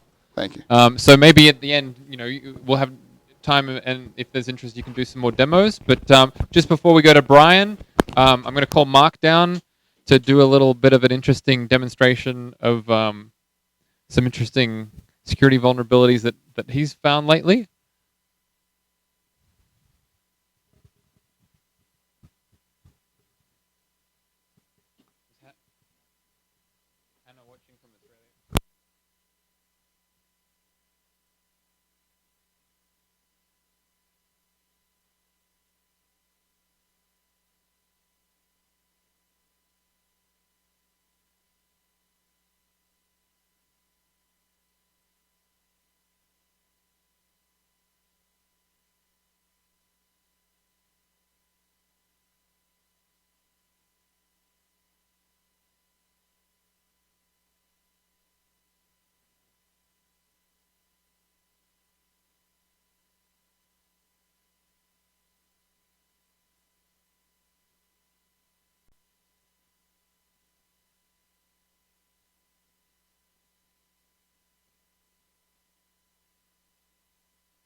I mean, screen share in Hangouts. Yep. Because we can see your great hat now.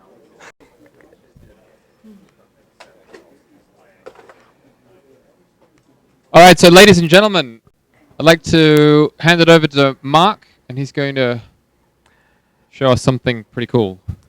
Okay, so my name's Mark Nulan, and oh yeah, it's on. Yeah. There you go. So I work with Balint and Matt. Matt is presenting at Wireless Village tomorrow at 11 a.m.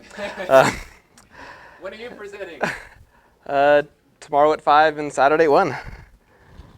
And so I've been doing some research over the last year into wireless mice and keyboards, and I've kind of made it my personal mission to deconstruct all these proprietary protocols. And so as part of this, I have found all these different vulnerabilities, and so I have a couple of demos today. One of them, the first one, is going to be affecting some Logitech devices. And now what's curious, so I have, there are 3 vulnerabilities which we'll be using today. One of them is a forced pairing vulnerability against Logitech devices. One of them is a way to disguise the device as another type of device. So you can have a mouse that is actually a keyboard. And then there's a keystroke injection vulnerability with that. Now, the attacking computer over here is actually going to attack from a Logitech dongle. So I figured out, deconstructed the firmware update process for these Logitech dongles, and then was able to flash it with custom firmware, which we've open sourced. Can you show it to the camera so we can see what you're talking about? You have to be close. All right. So what are you actually talking about? Because you're not actually using an SDR. You're not using a crazy radio dongle. Right. So this is just a regular Logitech dongle that I've flashed with custom firmware. And this firmware makes it possible to use this dongle for generic transmission and reception of these, a few different types of these 2.4 gigahertz GFSK signals. And so what I'll do here is, let's see, pull this here. So we have this this Logitech unifying software here. We have a mouse here, which is paired with this dongle. And so normally we have this dongle. You would expect. See the mouse? Show the camera the mouse. Yeah. Is that so? You have. This is just an ordinary Logitech mouse. And so the normal behavior is you put the dongle into pairing mode. You pair something with it. But it turns out that if the dongle is not in pairing mode, you can pair with the wireless address that this mouse is using. So I'll go over here. So it doesn't even look like you're using any weird attack tools. It just looks like you've got a unifying dongle plugged into your attacking computer. Exactly, yeah. So it's nice and discrete. So I'll run this forced pairing here. And so this will do 2 things. So it's going to pair a device, maliciously force pair a device with this other computer here. And then the device will show up as a mouse, but it will actually be functionally a keyboard. So we do this and we have our new device show up there. And this is close range with a lot of dongle, but we've range tested this out with some a little bit better hardware to 225 meters. So now we have this new device that's paired, and it shows the mouse, and I've named it MouseJack so it can be distinct. However, you can name it whatever you want, and so you can have another mouse that looks exactly like the victim's mouse. So now that we have this device paired that's a mouse, we can actually inject keystrokes directly into this. So what we're seeing is the view from the victim computer, and you're on your attacker computer. Yeah, exactly. And the victim computer just has a normal dongle plugged into it. Yeah, exactly. So I'll run this other script here, and this will inject some keystrokes.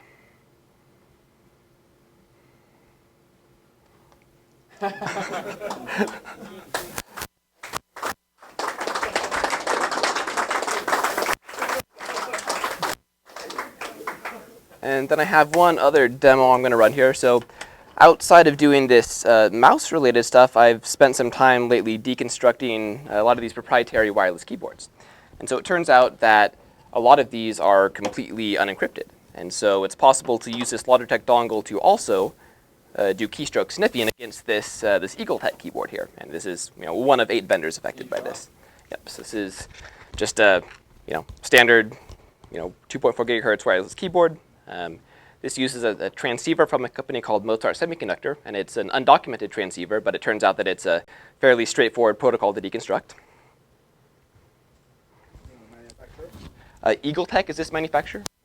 But these transceivers are used in hardware from Radio Shack and Hewlett Packard and Insignia and a bunch of other Anchor some other vendors there. Do you want to join that test hangout? And we'll go to I think I called it test, so we should already be active.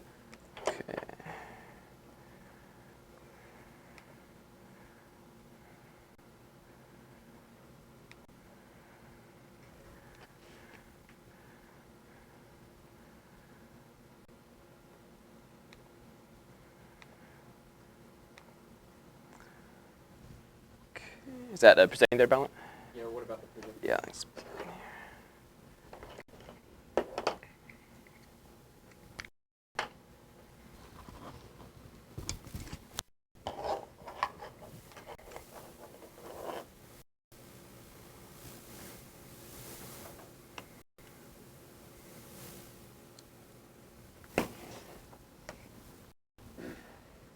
How to project How to plug in HDMI cable? That is the question. Bless. I don't know how to computer. Is that into HDMI? It's a micro HDMI to VGA adapter. Sorry, I'm plugged into the VGA here, just from micro HDMI on the computer. Yeah, it should be here.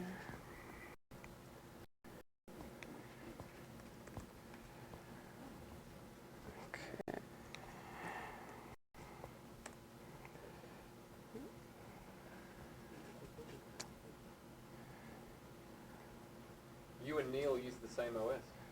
Huh. Interesting. Yeah, so it should be up. Not sure why. Let's apply some USB power here.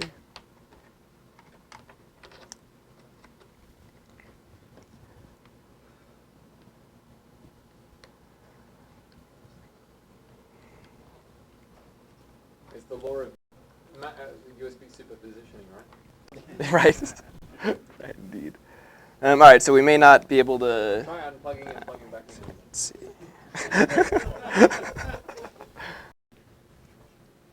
Well, that does not seem to be. No, it's not the USB, the actual HDMI. Yeah. Okay.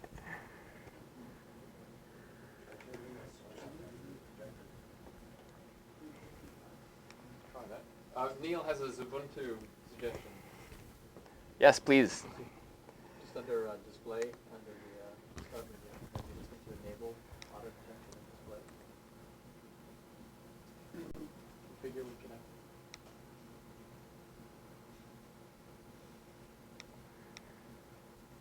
Didn't it show up before that? Plug Yeah. it out. Yeah. Take it out and plug it back in one more time. Okay.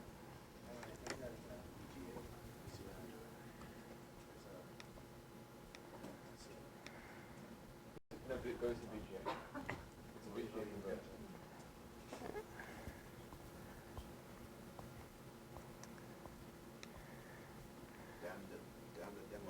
Yeah, they are not happy today. Ballant, is there a way to share the hangout on there? Say, Yeah. give me the HDMI cable, and Yeah. I'll hook it up to my laptop, and then I'll just show what's on the screen. Yeah, sounds good. Okay.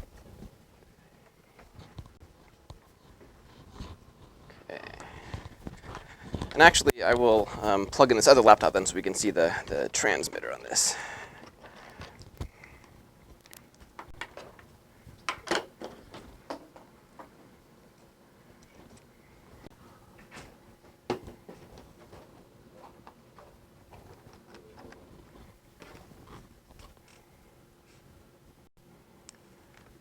Okay, so this computer has a USB dongle from this keyboard. And then on this computer, I'm running, have this Logitech dongle with firmware that is set up to sniff the keystrokes from this keyboard. So, Tell me when I should swap on. Can you plug yeah, so I'll just let me start the script here. that? Which computer should I show on the projector? I think this one is. Go. Yeah. Oh, my one. Let's see.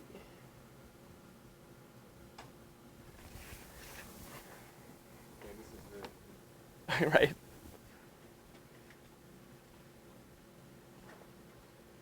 Well, actually, I'll type a few keystrokes in, or that one, yeah.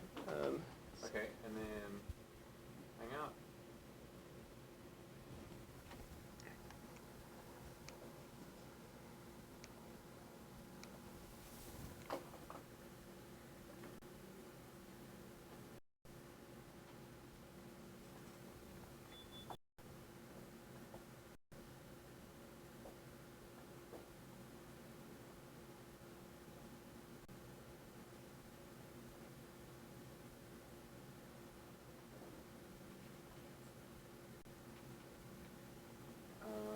inviting myself?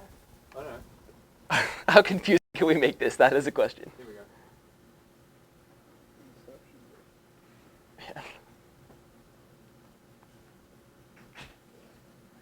Okay.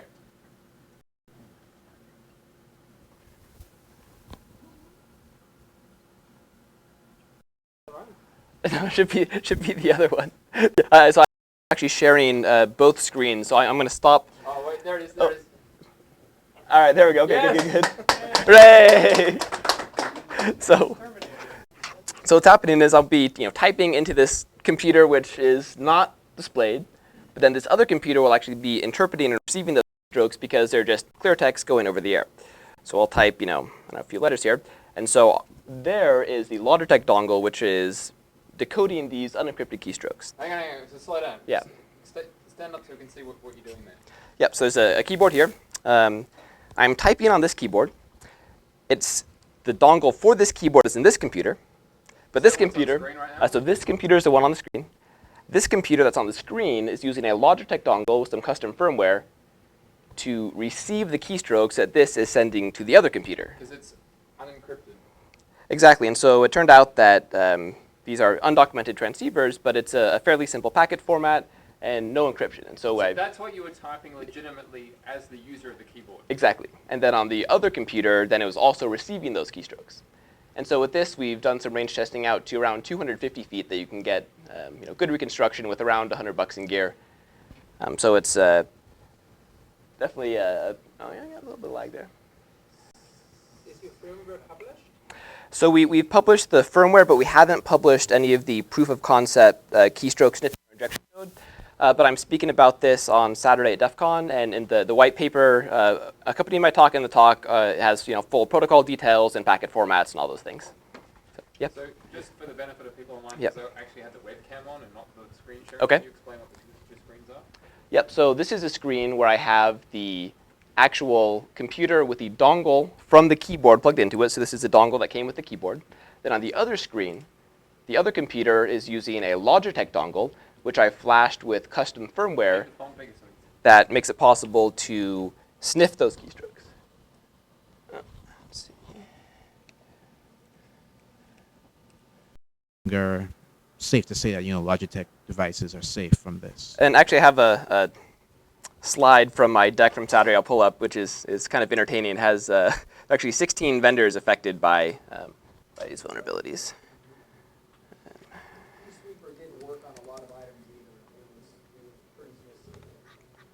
I think from what I understand, it was only once Logitech was using AES encryption, so they were kind of safe. But it sounds like that's no longer the case. So, Balin, are you able to pull up the other computer that I'm showing? You're only on this one. Oh, okay. I'll just. I have it plugged into the VGA. If you're able to put it up on the screen, I just have a slide here with the list of all these vendors. So, the slide here. This is vendors that are affected by keystroke sniffing or injection.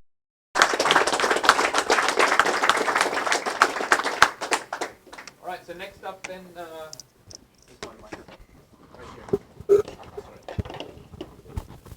Right. So thank you, Mark. And next up, we're going to have Brian as our next speaker to talk about implementing an ADSB decoder in the FPGA of the Blade RF SDR. So ADSB has long been one of the poster child projects of software-defined radio because it's so cool to pick up these signals off all these planes and be able to see where they are. And usually the SDR decoders are obviously done on the host, and Brian's going to show us how you can go about actually implementing them on an FPGA.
and then talk about what it took to put ADS-B on the Blade RF itself in the FPGA, the initial design, the front-end tuning decisions that I made, the digital front-end, the demodulator itself, and then some implementation takeaways. Do I have to mute my out? No, that was. Oh, yeah, you can read that. There we go. Really anyone else listening for tracking purposes. It's used by places like FlightAware, Planefinder.net, and aviation enthusiasts and hobbyists, people like you, for mapping aircraft flying overhead. There's a great open source program called Dump 1090 for RTL SDR dongles that everyone loves to use, that's great at receiving. The pros are that it gets to use those really great, super useful here, but a little bit useful. The 16 mega sample per second sampling rate is huge. And the FPGA for doing the offloading, if you wanted to run it on something like a Raspberry Pi to run the graphical or to put it onto a network and put it upstream, was something that we were thinking about. So the approach that I took was prototyping algorithms in MATLAB. I did a fixed point translation into C, and then I did my implementation in VHDL. And then analog tuning and filtering, digital mixing and filtering, and then the ADS-B decoder. So on the analog front end, what I did was I did an oversampling of the ADS-B pulse rate of 2 megahertz by 8x. So I've got 8 samples per symbol. So a 16 megahertz sample rate. I do a low IF receive. In USRP terms, in UHD, that's called offset tuning. And what this does is for direct conversion receivers that have a little bit of DC in there, because we're dealing with amplitude, it's very sensitive to any type of DC offset, even if it's just 1 count, 2 counts. It's going to be very, very sensitive to it. So we put our... We're recording it separately. So. Okay.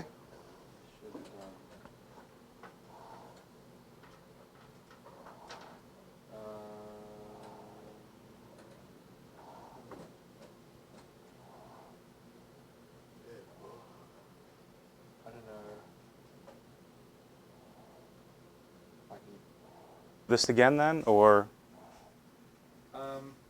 Maybe just the last part.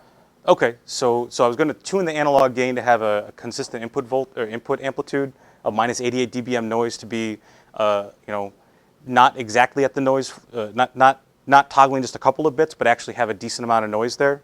But it's going to be fixed and consistent average input power at that point. Apparently in the spec for mode S, the carrier frequency can actually deviate up to 1 megahertz either way. So the digital filtering, which is the orange box, is actually a little bit wider than what the actual modulation would be to account for a little bit of carrier offset coming in. And so on our digital front end side, we've got our A to D that's running at 16 megahertz. That's on the Blade RF itself. We then mix by minus FS over 4. And the really interesting thing about FS over 4 or 3/4 FS mixing, especially in an FPGA perspective, is that when you think about going around the constellation, the unit circle, that means you're going 1J minus 1 minus J.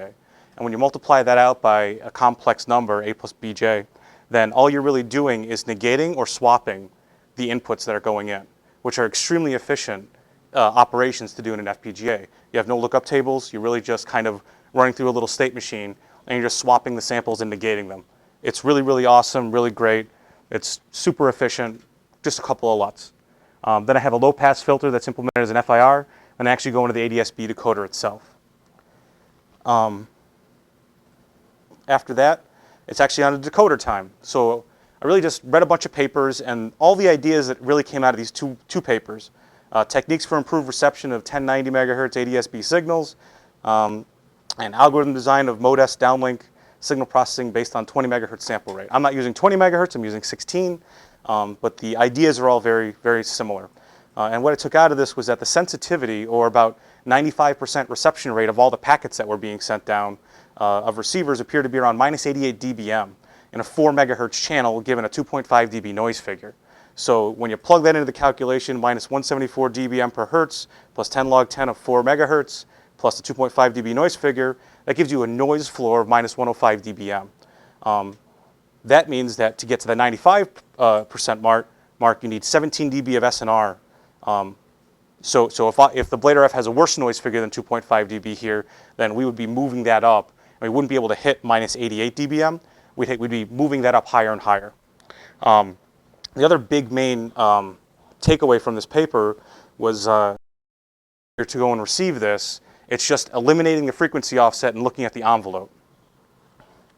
Next, we have edge detection. If you remember from the picture before, there were 4 pulses inside the preamble and a bunch of off time. What this edge detection does is it follows and finds those rising edges and falling edges of any input signal coming in based on those input powers. And it has a threshold that's based on the radio for understanding where minus 88 dBm is, to be able to say, very small changes in the amplitude that are way in the noise floor that would be a weak signal I wouldn't be able to decode anyway, I'm going to ignore those from processing further on down the chain. The further on down the chain doesn't have to process that. So it's kind of like a gating factor. And that's what these first 2 blocks are really meant to do, is to gate off just what noise is and actually figure out, okay, when do we actually start wanting to look at something and then try to decode it to do a CRC on it. Then there's the preamble detector, and that uses the edge information previously calculated to find the 4-pulse preamble. So where their energy should have been, there is energy, and where their energy shouldn't have been, there isn't. And it uses a plus and minus 3 dB reference to go and say, okay, do I have a pulse that's in here, and is it within 3 dB of what the other pulses are? If it's outside of that, it kind of throws it away and says, I don't really think this is a signal that is of interest to me. And with those 2 things right there, that really reduced down the massive number of spikes you would see, and basically gave you a pretty nice synchronization time to start up. Now you can see there's a lot of blocks behind the next 3 different blocks here. There's multiple instantiations of the Bitsoft decision calculator, the bit flipper, and the CRC checker. We actually use the Bitsoft decision calculator in a round-robin fashion. So we instantiate actually a multiple number of them, 8 of them actually, to calculate the weighted samples between each edge along against the reference power level, and window them to achieve a probability score. It just ends up being not so great of a decoder because of that. CRC checker does exactly what you think it does. Takes the input sequence, it checks to see if the CRC is valid, and it works in conjunction with a bit flipper to brute force a weak message. And then I just talked about the parallelism. For every preamble that's detected, a message tries to be detected and decoded. Each decoder runs in parallel, calculating soft bits, flipping and checking. Currently, 8 decoders are used in a round-robin fashion. We tried messing with more. They didn't really help out. It seemed like 8 was a good number, and it used a decent amount of FPGA resources, so we just stuck with it. The implementation takeaways. I always like to create a transmitter model first. If you can't create a transmitter, it's going to be very difficult for you to understand how the receiver is going to work. A transmitter is always 10 times easier to make than the receiver is. You're dealing with pristine, you're dealing with everything that is, to make this signal. Decoding is much, much, much harder. Helps you understand how to approach the decoder and potentially information dependencies and data paths for the receiver as well. If you have header information that has to get propagated forward and then backward or somewhere else, you can understand that when you make the transmitter to see where my data ends up going. Simulation is my friend. I love simulation. Understand how to create Gaussian noise and manipulate SNR and the bandwidth the channel of the bandwidth that you want to go and simulate. Running BER curves is also very, very good on known information, so you can go and track how good of a receiver that you're making. In a pristine environment where you don't have to worry about external problems on hardware or radio hardware at all. In an AWGN system, how well can you perform, and what is your theoretical limit that your decoder is able to achieve? Unit test the critical parts of the design. So write little unit tests just to make sure that inputs and outputs match. For the C code, I definitely tried to make sure that in the different parts, input and output test vectors were made. I could then translate those into VHDL, run my simulations, and then see bit-for-bit accuracy, did I get the exact same thing in versus out? That allows me to run simulations in C, which are know how much work can be done at the target clock rate and meet timing. That's a very FPGA-specific thing. Knowing your silicon, knowing what the chip is actually capable of doing, and knowing can you get away with doing 10 adds in one clock cycle, or do you have to pipeline it and do a tree adder? And having a mostly feed-forward design, reducing logic chains for loops, so that you don't have these big chains going forward and then looping back. It's just, like I said, understanding how much work you can do in a single clock cycle. So this is very fast, and I'm basically done. These are the resources that you have, the ADSB repository you can go to. We have our support channel for the Blade RF. We got Dump 1090 repository that I used that actually supports having a Blade RF on it too. Model Sim Altera Edition, it's not open source stuff, but it's what I use to simulate my VHDL designs. And I used MATLAB for my slow algorithm development, just because the graphing capabilities are good and it's easy for me to step through algorithmically. Any questions? Yes. Yeah, we've got a couple of questions. I'm just going to pass the microphone around. But just before I do pass the microphone around, I just wanted to... Can I take your HDMI? Oh, yeah, sure. Here you go. Thanks. Actually, let's take a question, and then I'll do... Yeah, so it looked like you don't have any clock recovery in there. Is that because the packets are just so short it doesn't matter? Yeah, actually, the clock recovery is essentially, it's a non-coherent receiver because I'm doing so many samples per symbol, and I'm essentially saying, well, this could be something, and I just have enough decoders running in parallel that I don't have to do clock recovery. And I just look at this one particular phase, look at the windows of what are 1 bits and 0 bits, and then create soft decisions out of it. So yeah, it's just a non-coherent receiver. No need to do clock recovery. Cool. Yep.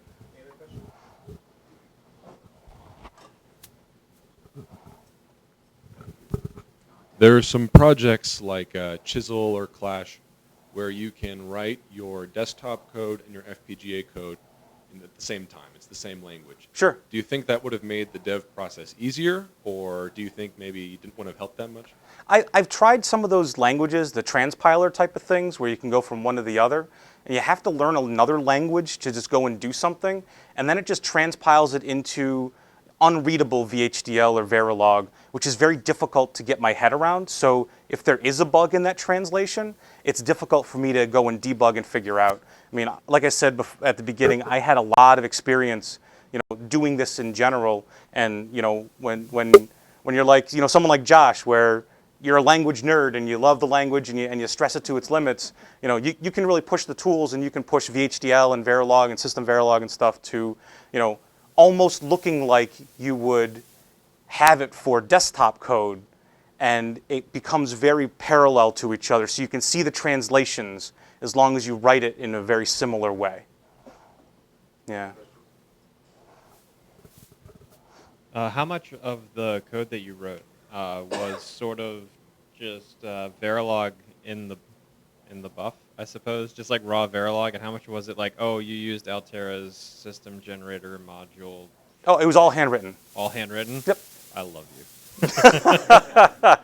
your code. Yeah, no, I don't like using all the. Yeah, I much prefer inference and versus the direct instantiation of the primitives of some specific thing. I'll do it when I have to, but I really would rather abstract it away. It's just kind of silly to limit myself to vendors when I could be willy-nilly. Yep, good stuff. One more comment from me. We are going to have a vendor booth over at DEF CON, and we will have radios for sale at discounted prices.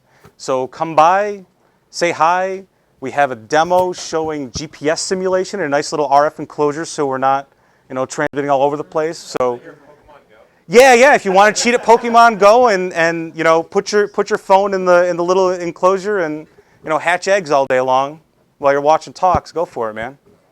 That's cool. That, and we got some Hellschreiber stuff with GR Paint, so you can transmit into QR codes that you can scan from the Spectrum. Yeah, least efficient transmission modes ever. And I think we're doing transmission of DVB-T from a laptop with a webcam on it to an actual RTL SDR that's not being used as an SDR, but just as a DVB-T receiver. Yeah, the original purpose of the things. And then that is the end of everything I've got. And oh, you wanted to say something. So you might see this on the screen here. This is actually some software that I wrote probably 4 years ago. It's just been collecting dust, but I thought I'd bring it back out again in conjunction with you're still running the decoder, right? Yeah, I'm still running the decoder. So while we had over the past hour, I guess I've just had it running. This is Aviation Mapper, and I originally wrote it with .NET and C# under Windows, but if you install Wine, you can run under Linux and OS X, which is what I'm doing here, quite nicely.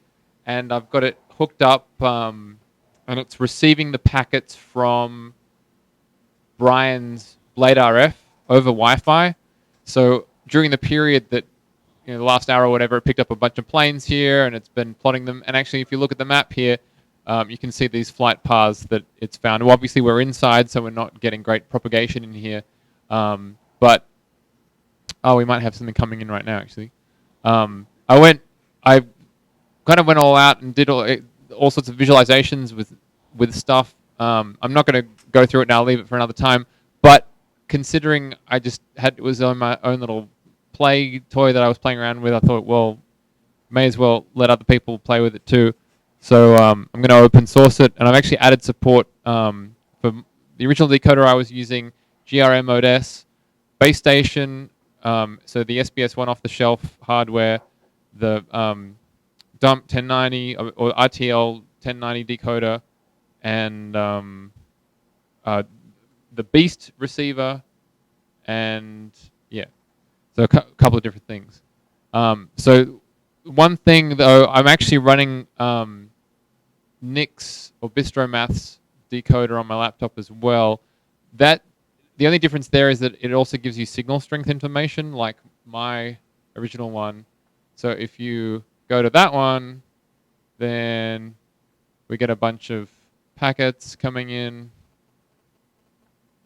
and any planes. I was hoping to get some planes, but you can do cool stuff like look at the distribution of all of the. So again, we're inside, and I'm using a tiny little antenna, so I don't know how good this is going to be. But you can see the distribution of the packets, and actually most of them are coming in a junk. So quite a lot of the sort of FEC stuff that you mentioned, and some other tricks. Like I've generated these rainbow tables, and so it tries to flip bits until it matches the CRCs and does some other clever state stuff in there. But it's not actually finding anything. Once it actually decodes the messages too, then it actually does sanity checks on the current state of the airframe and does velocity measurements and sees whether any insane data values are turning out, and then it ignores those or whatever. It's pretty. I put a lot of effort into getting as much as you could out of the raw data. But anyway, maybe you can compile under mono. I'm probably not going to work on this project any much longer, but I'm going to put it up on GitHub, and then people can play around with it. Hopefully, have a bit of fun with it. I was hoping that we'd see some more airframes, but I suppose in here it's a little bit difficult, considering we are indoors. That's no surprise. Auto. Any traffic? Well, that's good. That kind of shows that the FPGA version is more sensitive when you're deep indoors. That's kind of cool. Yay! Radio. But yeah, so and then you can do things like signal strength. So for each of the airframes that come up, you can actually plot the levels. Oh no, we've got a couple of different airframes in there. Plot those levels. With my original decoder, you could actually do it versus SNR, and then you could find the gain sweet spot of your receiver setup. That was kind of cool. And then strength distance is also cool. Oh, there's an airframe right there. There we go. So we can log the messages specific to that particular airframe as it computes new state information for that airframe. And then You can do other things like strength distance. So you can show strength versus distance, or altitude, or versus distance, or altitude versus strength, and just it's actually plotting those points there. Just cool stuff so that you can actually both look at the data that's decoded and see it, but also the radio aspects of it too. Anyway, so I'll put that out there quite soon. So any more questions for Brian? No? All right, so let's give Brian a big round of applause. Thank you.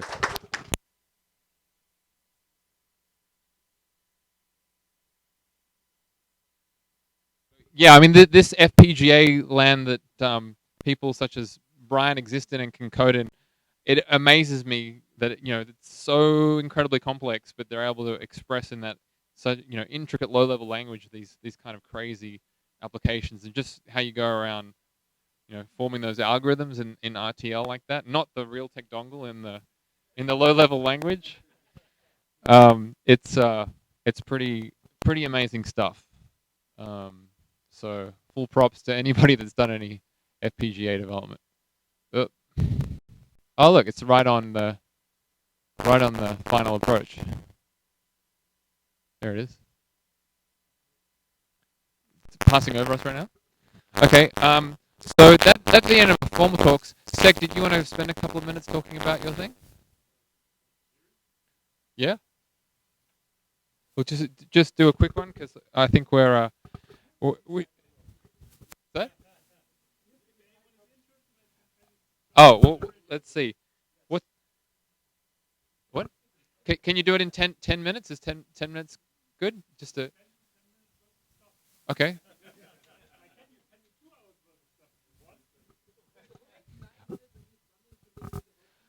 Well, we need to wrap up here fairly soon because the Synchop, the people here probably want to go to sleep too sometime soon.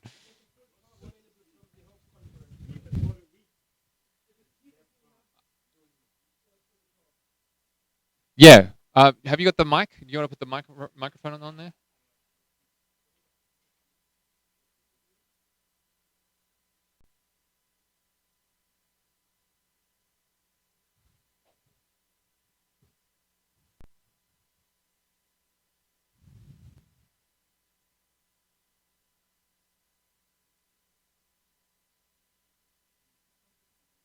Is that VGA? All right, so we'll switch over to VGA. There we go. Okay, can you you're on Google Hangouts? Okay, no worries.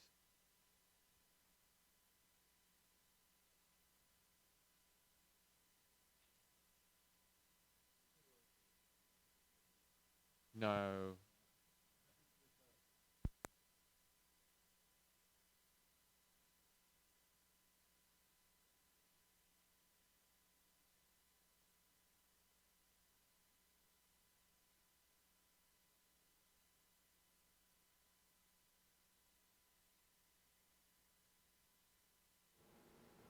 Hello? No? Okay, great. Yeah, so I don't know if you know about this. I gave a talk together with Schneider at the Hope conference 2 weeks ago. The stream is online, so if you want to know more than like the 10 minutes we are talking about it here, go view it. I'm quickly telling you about the basics. Iridium is a satellite network consisting of 66 satellites. I mean, my picture is a little bit too big. That are orbiting around the Earth across the poles. So that makes it the only satellite phone system that works on the whole globe. Because all the others are either geostationary or have different other limitations, and one works on the whole Earth. The satellites are actually intelligent, so the satellites talk to each other. There's only one really active ground station. So if you make a call, it goes up to your satellite and then via several satellites and then down it's in Florida, I think, the downlink station that is currently active. That has been designed by Motorola in the 90s. So it's really old also. There's basically no documentation on this stuff that is freely available. So like 2 years ago, Schneider and myself decided to look at it and reverse some information. The interesting thing that got us started is this thing, an Iridium pager. That's really like an old school pager. It is a dumb thing that can only receive. That means there's, I mean, we have some funny inside pictures. That was the first step, like disassemble it and look what it does. Yeah, this is an Iridium satellite. The things that you can see in the make the Iridium flares. You can tell Iridium where your pager is. You tell them 3 codes, and then they send the messages to you just down in that area. You can see it's in Europe it's 1 country per code. In the US you have a little bit more. The normal subscriber can get 3 codes. So you can say, okay, I want to receive it in Berlin and in Germany, in Spain, and around Chicago. Yeah, and nobody can tell you can tell where you are because the pager is not sending anything. That sounded really interesting because you can receive messages on the whole globe without anyone knowing where you are exactly. And to be a little bit quick on this, there's absolutely no encryption on this because it's from the 90s and back then there's was no encryption. Yeah. The frequencies is the frequency range of this is what is mostly public. These are the oldest slides I have because I wanted to go over the basics of the system. We know a little bit more now, but it's around 1.6 to from 1.616 gigahertz to 1.626 and something, and all the data and voice calls and stuff are down here. And what I'm currently talking about, the pager stuff, is happening up here. This part of the spectrum is sent with more power, so that the pager works slightly indoors sometimes. And the system also sends down like the ring alert that your phone can ring. Because the Iridium phones, if you have seen one of them, they have really big antennas. And if you have it not extended, your phone reception is bad. So you need to send down with more power that it rings. Yeah, one of the reasons why we made the radio is to get people into SDR. And that Iridium stuff was our initial kick to get started with SDR. Our first try to receive all this was the cheap RTL SDR with a bit of wire, but that didn't work. Is that wire cut to the correct length? No. It is approximately the correct length. No, I mean that didn't work. And what I can show you from the other slides that I have. I think those are the right ones. Let me quickly. Oh yeah. Wait. Go back. One of my favorite slides, if you try to decrypt stuff like this, is you find some internal Iridium confidential slides on the net somewhere. And this sentence on the slide is, the complexity of the air interface makes the challenge of developing an Iridium L-band monitoring device very difficult and probably beyond the reach of all but most determined adversaries. This is the stuff, if you find it, say, oh, I want to look at it. Yeah, let me quickly. This is the Iridium band. This, you know GR phosphor probably. This is the Iridium band. You see that all the signals are really, really short, like 8 milliseconds or sometimes a little bit longer, like 18 milliseconds.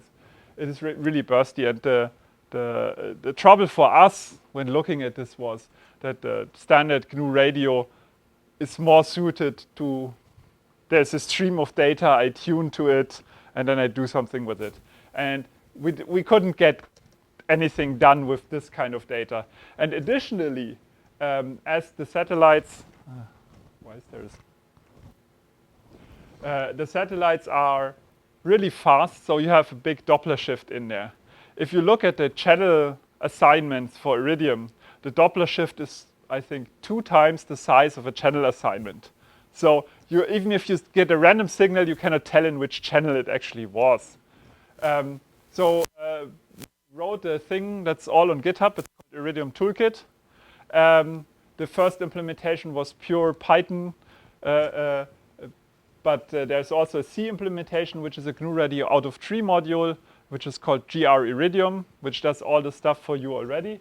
That basically looks at the whole spectrum, uses FFT, and says, okay, there is something, and then it cuts it out and mixes it down to a lower sample rate, and then it tries to decode it. And Iridium frames start with a preamble, which is just a thing, and then a unique word, which is a specified bit pattern, and then you can tell, okay, if that matches, it is probably a Iridium signal, and we just dump the bit stream and then have a separate tool which then tries to decode it.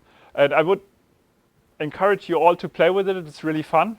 You can receive the pager messages and the ring alert stuff that's really strong. You can just use basically any antenna and go outside and receive some packets, and you will see some pager messages.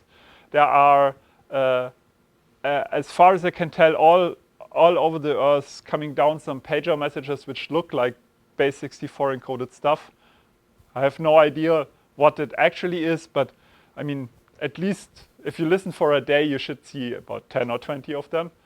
The traffic on the pager channel has really calmed down. Like when we started 2 years ago, there were many more messages, but this is a really deprecated service. The pagers that you cannot buy them anymore. You can find a used one, and then you can go to Iridium and say, I have this pager with this radio identifier code, please activate it for me, but you cannot buy this and then do not market this stuff anymore. But if you have it, you can receive messages everywhere on Earth. The receiver pays for the messages. There's a web interface to send those if you know the phone number for this thing. If you happen to know the phone number of any Iridium pager and are in the right area to receive, you can send messages free of cost to yourself while someone else pays the bill. But you need to know the number. The stuff that comes down is the radio identifier code, and there's no mapping between the radio identifier code and the... Yeah, what we showed at Hope are all the message types that we have, and if you have a really sensitive antenna, you can get lots of packets that have been we classify. I don't want to go into all of this. Here you can see this is time and frequency. You can see the Doppler shift nicely. That is makes following the channels really hard. Schneider has some stuff on antennas. That if you have just a Wi-Fi antenna, you will receive packets. If you want to receive everything, the cheapest way is to get the easiest way is to get a GPS antenna and remove the GPS filter from it. That's quite good. If you want to improve it, you can, this is a modified GPS antenna. You can actually put a proper patch antenna tuned for the Iridium frequency in. They're fairly cheap from Tau glass, and a proper filter for the Iridium frequencies that improves it. If you want an active antenna, you need to do a little bit of more work. But that's all documented in our wiki, so go there if you're interested. Schneider's saying, sitting in a plane about to take off, reading my name in a live stream. yeah, he's flying to EMF camp. So I don't know if you will have a talk. You can do it with an RTL SDR, but you need an RTL SDR that works reliably at that frequency, and not all of the chipsets really go up there and really are stable enough to do it. I mean, we found that some of them, one of them that we tried worked if you plug it in and works for like 5 minutes, and then it gets hot, and then you only get noise anymore. So I don't know. You could design a cooling solution for your RTL SDR, but at that point, you'd rather take a HackerF or whatever. One thing that we got one of the Blade RF X40s that were on sale recently, and we had really big problems when we plugged in the USB 3 cable. Because the cable that came with it was, well, not the best one, and the USB 3 radiates like shit, and then you could not receive any Iridium anymore. We bought like 6 random cables off of Amazon, and 2 of them were good. I have no idea how to find good cables without testing them, but then it works. Or you have an antenna with a longer cable and go away from your, yeah. This is the new architecture of the Iridium toolkit.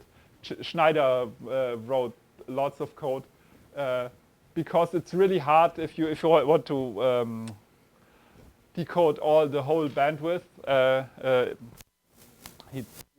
The trick is in this case to tag all the bursts or where signal is, and then just put it through a channelizer to have less bytes going through each of them. So then you can copy the bursts out to the different threads running on every modern CPU has multiple cores today.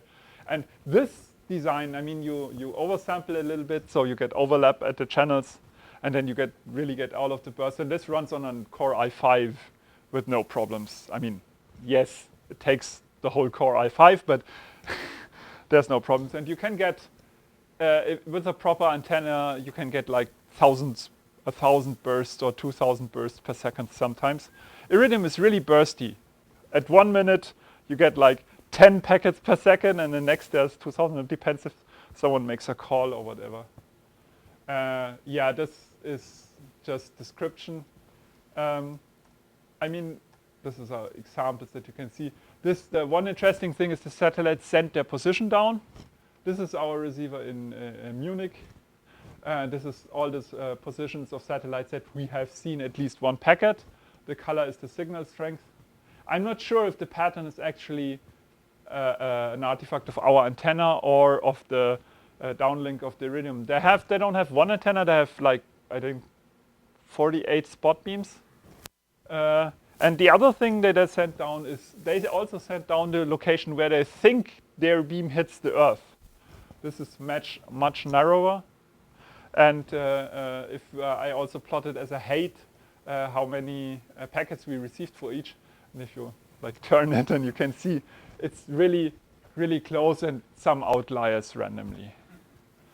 If you take the middle, the weighted middle point of this, you get about 20 kilometers off of the spot where our receiver is.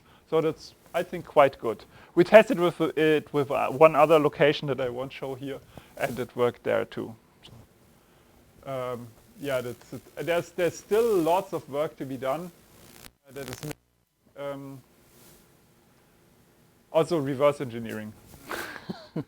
I mean, there's stuff that is.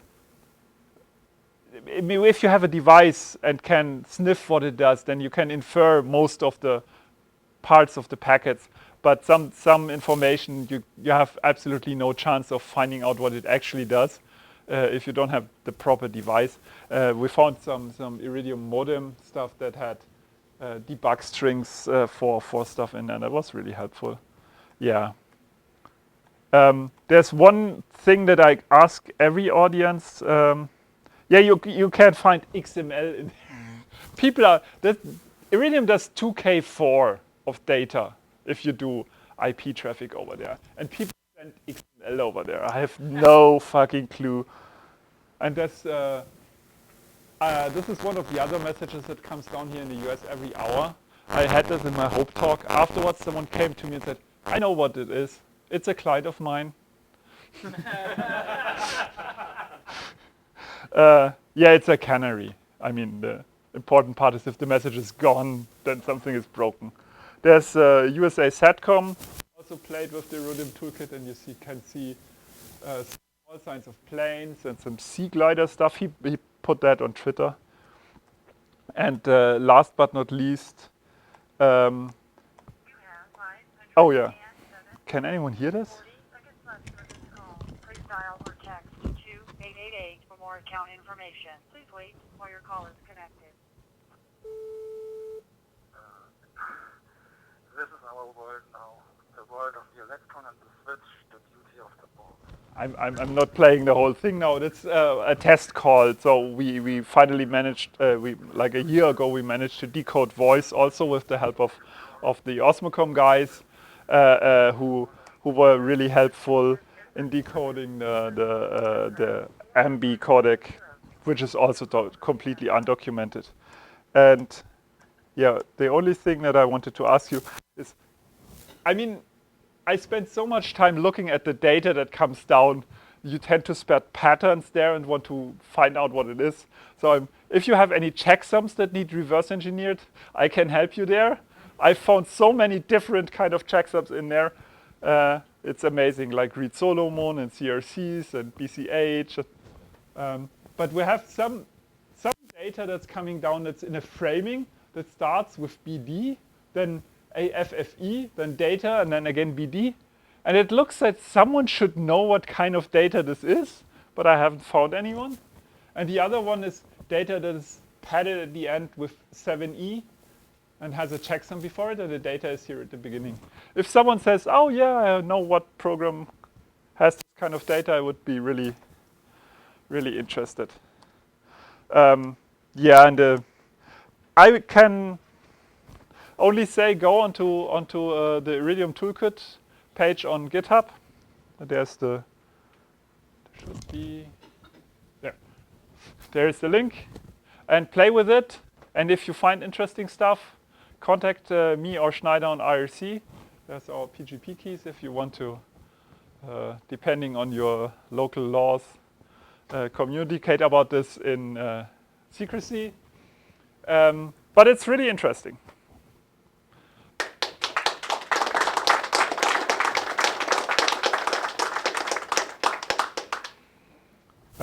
Are there any questions? That was unreal. Any questions from the audience? I've got one question. Hi there. I've got one question, and that is on the original toolkit. It suffered if it received sort of birdies or carriers within the passband, presumably something to do with burst detection. Has anything sort of been done to fix that? Can you, put a notch in or have a list of birdies that it should never tune to?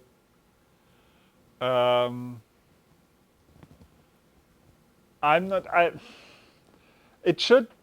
The code, as far as I remember, there's a running average on the noise floor, and only detects peaks that peak out of the noise floor. So if you have a constant signal somewhere, it should automatically ignore it after like 2 seconds or so, unless it's coming in and going out. Then it should, every time it comes in, it will find some burst. But I mean, then it will try to decode it and then just throw it away. So it should not be a problem. If you have problems, then we should maybe look at it. But I think it should not be a problem in the current setup.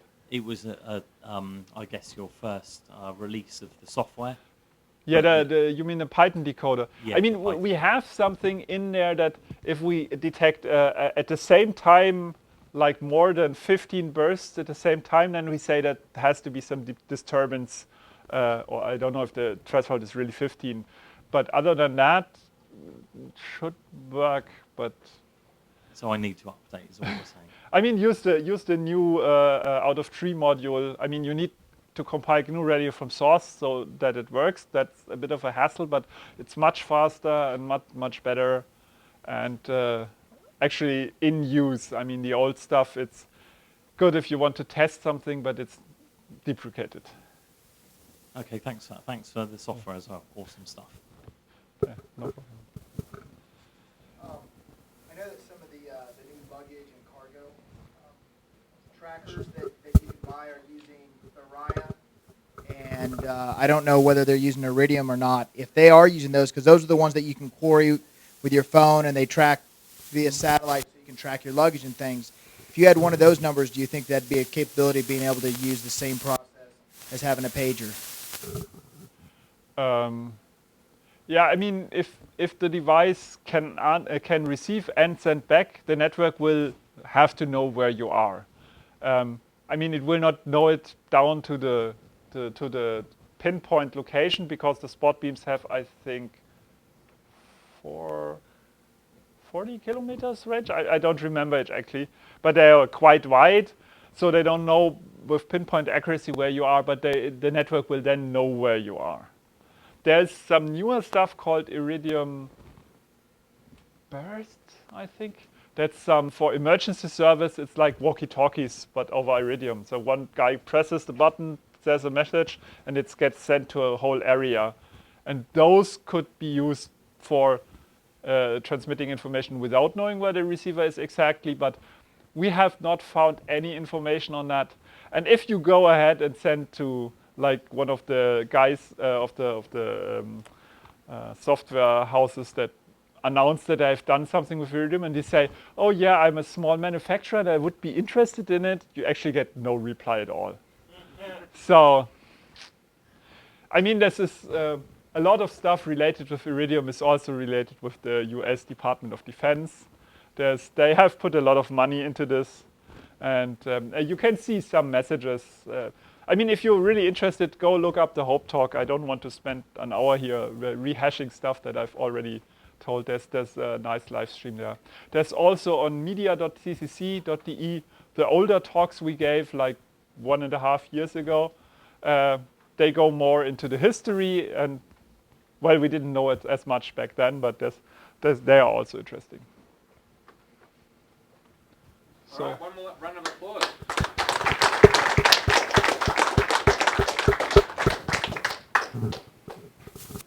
Thank you. Okay, thank you very much for that impromptu talk. That's absolutely fascinating stuff, and the fact that you know, we can talk to and listen to birds up there with SDR nowadays is really pretty neat. I'm going to do a shameless plug now. I'm going to be talking about Inmarsat aero decoding tomorrow at the Wireless Village in the afternoon. So more satellite hacking. But anyway, so I guess that brings this evening to a close. Thank you very much for coming, venturing from the strip down to visit us here this evening. Thank you to those online. Sorry about the streaming issues. I think the archive copy should be fine though, from what I hear. And just a final big thank you to SynShop for hosting us and for staying up late with us as well. So I think Brian's next door, but maybe if we can scream and shout and thank Brian, he might hear us. So let's. I'll crack the door open and then we can do it. All right, ready? 1, 2, 3, go! Yeah. It's just an empty chair. Oh, they're all applauding and thanking you. Well, thank you.